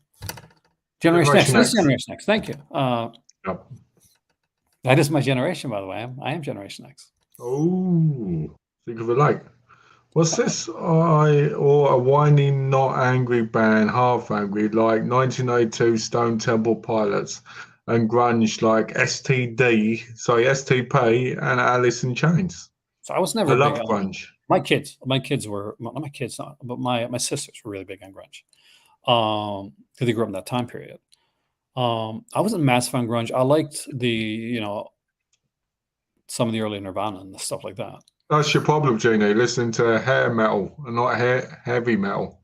But Poison, Talk Dirty to Me. Such a good song. When I was, well, when when I was young, I was like, I remember this like so plain. First time I heard Talk Dirty to Me, right? I'm like, this is a perfect song to play for a girl. That's what really got the mood going. What about Thank G God. Unit? I mean, You like G Unit? okay. I mean, like what's the groups that stood out to me at the time? I liked a lot of pop stuff. I was massive into like stuff. I liked a lot of like, I liked Howard Jones a lot. And I like Thomas Dolby. I was a big Adam Ant fan. So a lot of 80s Did you stuff. like Foreigner? Actually, I did. I mean, like they were it was very much had to be in the mood for it though. Same as like Yeah, Air Supply, right? Like yeah. you can't just like, man, I'm going to jam out to Lost in Love. It's not going to work. But I like some crappy stuff too. Remember Gone. like the song like Run, Joey Run. Yeah. Yeah, actually unapologetically like that song. And my better half doesn't get it to this day. Did I listen to Giorgio Moroder's Avert? Oh, yes, I did actually. I'm a massive fan of I grew up in the '80s, so the whole synth music and all that era was kind of a big thing with me. Whoa, over 700, 800 songs. That is good. I was not a massive Soundgarden fan. I liked it better when he went on his own, actually. Like rest in peace, Chris Cornell. But I was more. I hated Black Hole Sun. I hated that song. Glass Tiger, I loved. They did like Don't Forget Me When I'm Gone, and it had like Bryan Adams doing like the Yeah. Your mother loved you, Run Joy Run. Your mother's got good taste. We had like a massive record collection that my aunts had before they left, right? So there's just me and my aunt Jackie. It was like we're closer in age, and so I'd have like all these records with these older stuff. So we had like Cheech and Chong, and I still remember it because we had like the Blind Man Chillin', like, and anybody that knows Cheech and Chong is going to know that stuff, or the Acapulco Gold Filter, or Sister Mary Elephant. And then I have like these K-Tel records, like K-Tel Presents, and they have all these different like random songs on there that I listen to, like Young and Restless was one of them, and like a lot of Blondie would show up on there, and like just random stuff like it's hard to tone the line. Rocky Burnett. Anybody remember Rocky Burnett? That was his only hit, I think, was Hard to Tone the Line. Haywire. A girl in my high school went to see Glass Tiger, and Haywire was the band that opened up for them. So she came back, and she spent the rest of that next to two mother in weeks talking about Haywire and how they're going to be the biggest band of all time. And she'd met them and she'd talked to them, and she had a long conversation. I hated Haywire, not because of their music, because she couldn't shut the hell up about the damn band. Don't you hate that? And I had like a crush on her too, right? And I'm like, no, look at me. Oh, so they won her over instead of you then? Yes, that's that. There you go. You want that one too? Oh, this T-shirt here. I'm a massive fan of Fright Rags. I wish I could get more of their stuff.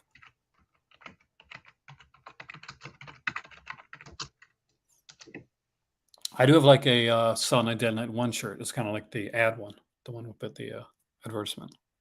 Spandau Ballet. Oh man, you know how many movies has True been in? It's Like, just not so how many, many so movies? many, so many. I will be honest with you, that is my favorite group of all time. Is it really? Yeah, I love every song. I can actually sing them, every single song. That Who's might the lead be singer of Spandau? true. I'm trying to remember who's the lead singer of that group. Oh, Tony. The guy's name's Tony. Okay, because I always fucking mess up. I'm Let's sorry, I have a was talking about people's look. names. I do apologize, guys.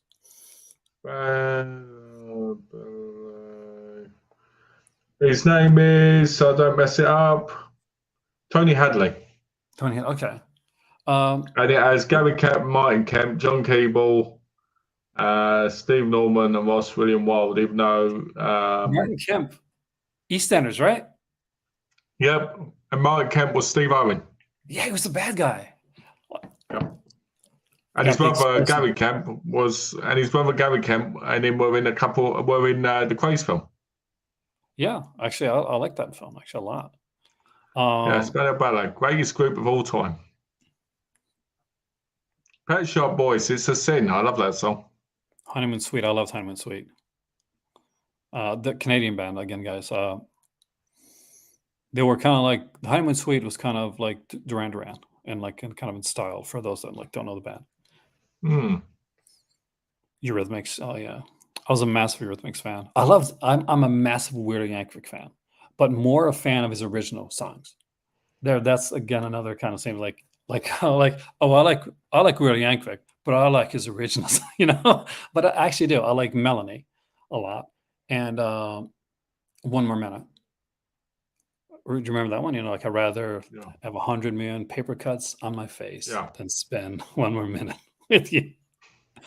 Um, yeah, oh God, Martin Kemp. So sad they cut off his character on the show. Yeah, you know, a lot of people said they were going to bring him back, but he got blown up. Well, you know, He I'm wanted sure. out. They wanted to extend his contract by 2 years, and he wanted out, which I think was one of his biggest mistakes, to be honest. I think they could find a way to bring him. If they brought back people before, hell, they killed off. Yeah, but he was in a car that blew up, and he couldn't get out. Well, what you don't get is that on the other side of the car, he actually got out, right? When But he it was exploded. stuck But he was stuck. He was stuck I know against the wall. it just looked like he was stuck from our vantage point. I reckon that car was like a clown car. You know, he got out through the manhole at the bottom. There you go. But no, he's a good character. That was a good character on the show. But I have to say, EastEnders having a banger year this year. They're doing fantastic. Oh, they are, aren't they? Yeah. It's incredible. It's made- incredible. Every twist is phenomenal at the minute. They did like the thing at the beginning of the year, guys. For those that watch, it's a soap opera in England, and we're basically we meet these people after a murder has happened, after somebody's died, but we don't know who's dead. We just know Yeah. that somebody's dead, and it's affected the people around them, and we got to wait until Christmas to find out who's actually dead. And we're getting all these kind of like red herrings and stuff, like who it could be. Well, I'm really loving the suspect list at the minute of who it could be, because there's so many multiple storylines going on, and they're all working out phenomenally, if you ask me, with the especially with Ravi, Nish, and Theo. I think it's gonna be Ravi, but I think the creepy stalker guys was thrown in to be like a I think, to be honest, if it's Ravi, it's going to be a mistake, because his character's so good as a villain. That's the thing, though. I mean, like what happens with a lot of this stuff is they paint these guys into a corner where you can't like. But that being said, Lucas, look at Lucas, like the preacher. By the way, he was a preacher on EastEnders who had a hard life before he became like a man of God. So his ex-wife comes to town, and she kind of like tries to seduce him, and kind of like lead him back. Like she was like they were druggies, like drug addicts at the time. And so there's a point where Lucas pushes her away, and they're in a garden shed, and you hear this like horrible like noise, and it's like this rake has gone into her neck, into her back of her head, and and he doesn't like think okay, he's gonna was going to do is going to save her. He's going to try, he's going to have to call the police. But he walks outside the shed and he just closes the door and he sits down. And we see him like at that moment become the bad guy. And what's good about this is that we later see him come back and actually redeem himself from that. And he became a serial killer. He killed other people, including They killed Owen and all, didn't they? Yeah, and the dog. Who was the other person he killed? He killed someone else, didn't they? Oh, he faked his wife's death. Because but he killed 3 people, didn't he? Didn't he kill 3 people? I think so. But I can't remember who they are right now. He used to play Smells Like Nirvana when I was DJing in the club, and someone tried to request Smells Like Teen Spirit. Well, to be fair, So, I think Smells Like Teen Spirit. If you look in the crowd, if you're like a skateboarding fan, Tony Hawk's in the crowd. Just for those who don't know, it's probably well known. Like one thing, right? It's well known trivia. Tony Hawk's in the crowd of Smells Like Teen Spirit.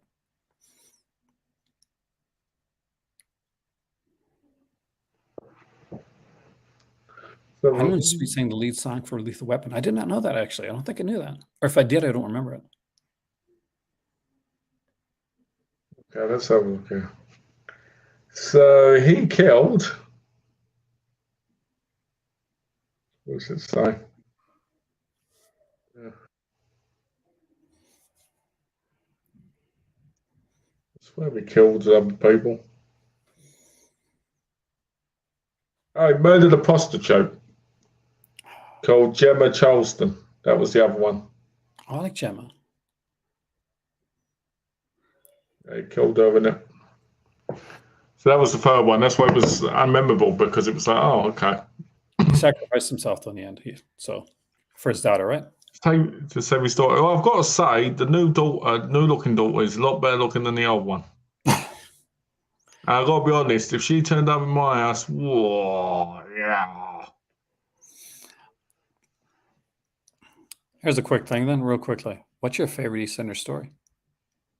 My favorite EastEnders story of all time will always be the Johnny Allen storyline.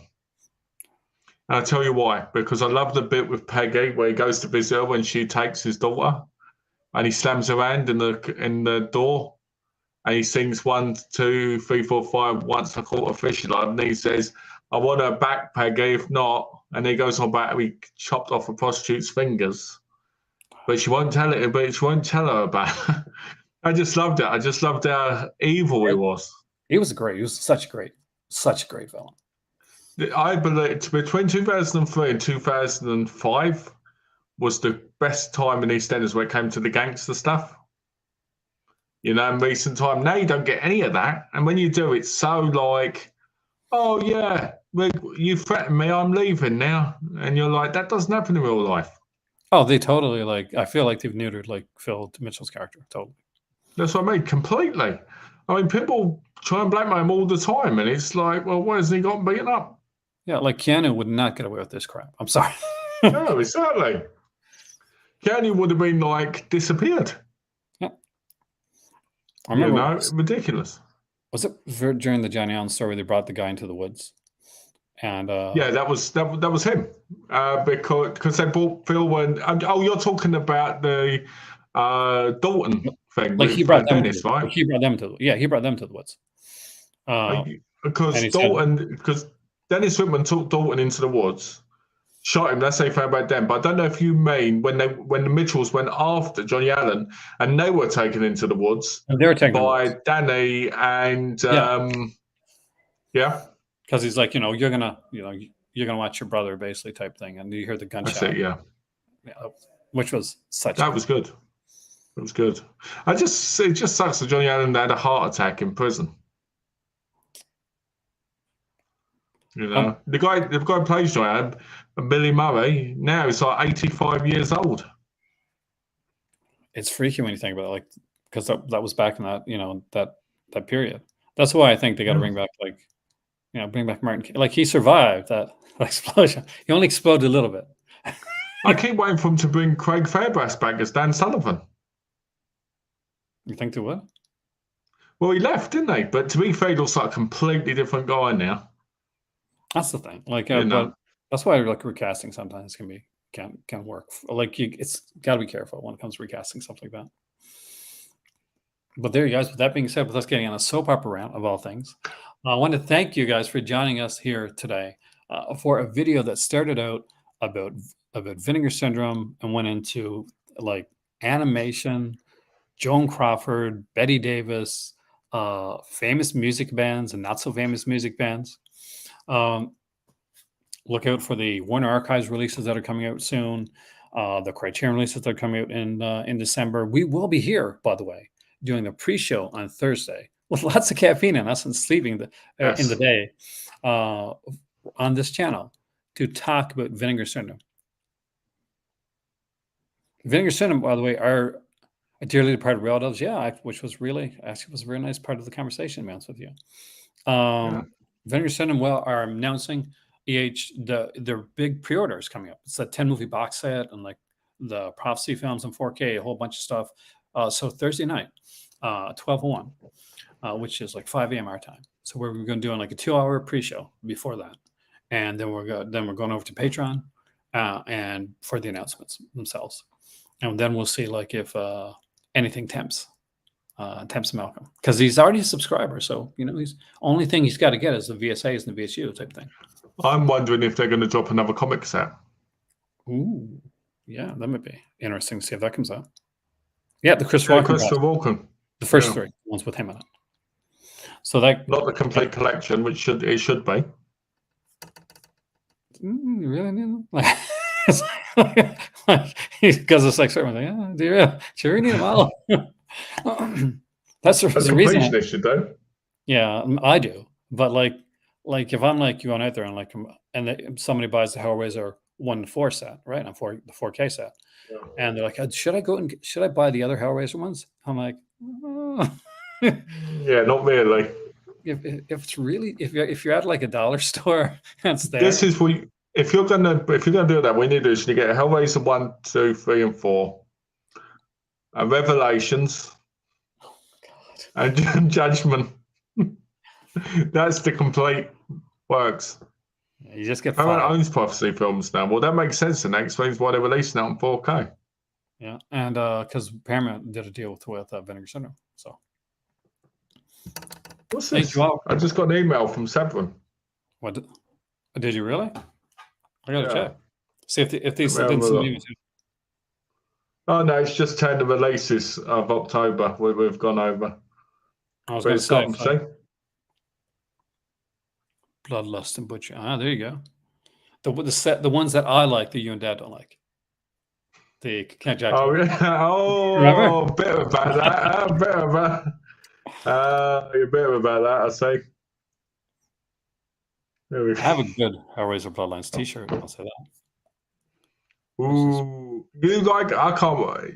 Just feel thrift. Oh, just thrift. I thought you said you were filled with Bloodlines. Bloodlines is the worst one, Matty. Oh, I wouldn't say that. Like, it's not. Where's that for? Like, I think it is. I struggled to get through that movie. Like, Revelations is the worst. Right? So, I agree, actually. Event Horizon is a really good, better Hellraiser. I agree. I saw it recently, and I said to the wife, "This is like a Hellraiser movie." It's meant to be like definitely more like an H.P. Lovecraft and space type of thing. My better half hates Event Horizon. She calls it bro horror. Like it's the movie like bros would say, like when they're talking about horror films, like not like horror movie film, but like the bro guys like, yo man, Event Horizon, that's the one you gotta see. It's hardcore. And she's not wrong. I knew guys in college that didn't watch horror at all, and I don't hate Event Horizon, but the bros like they loved it. Like that was their one. Yeah. With that being said, guys, thank you so much for joining us here today. Hope you guys had a great time. I did. And we'll see you soon. I did. Thursday, we got a big thing coming up. Oh, make sure you're here. There.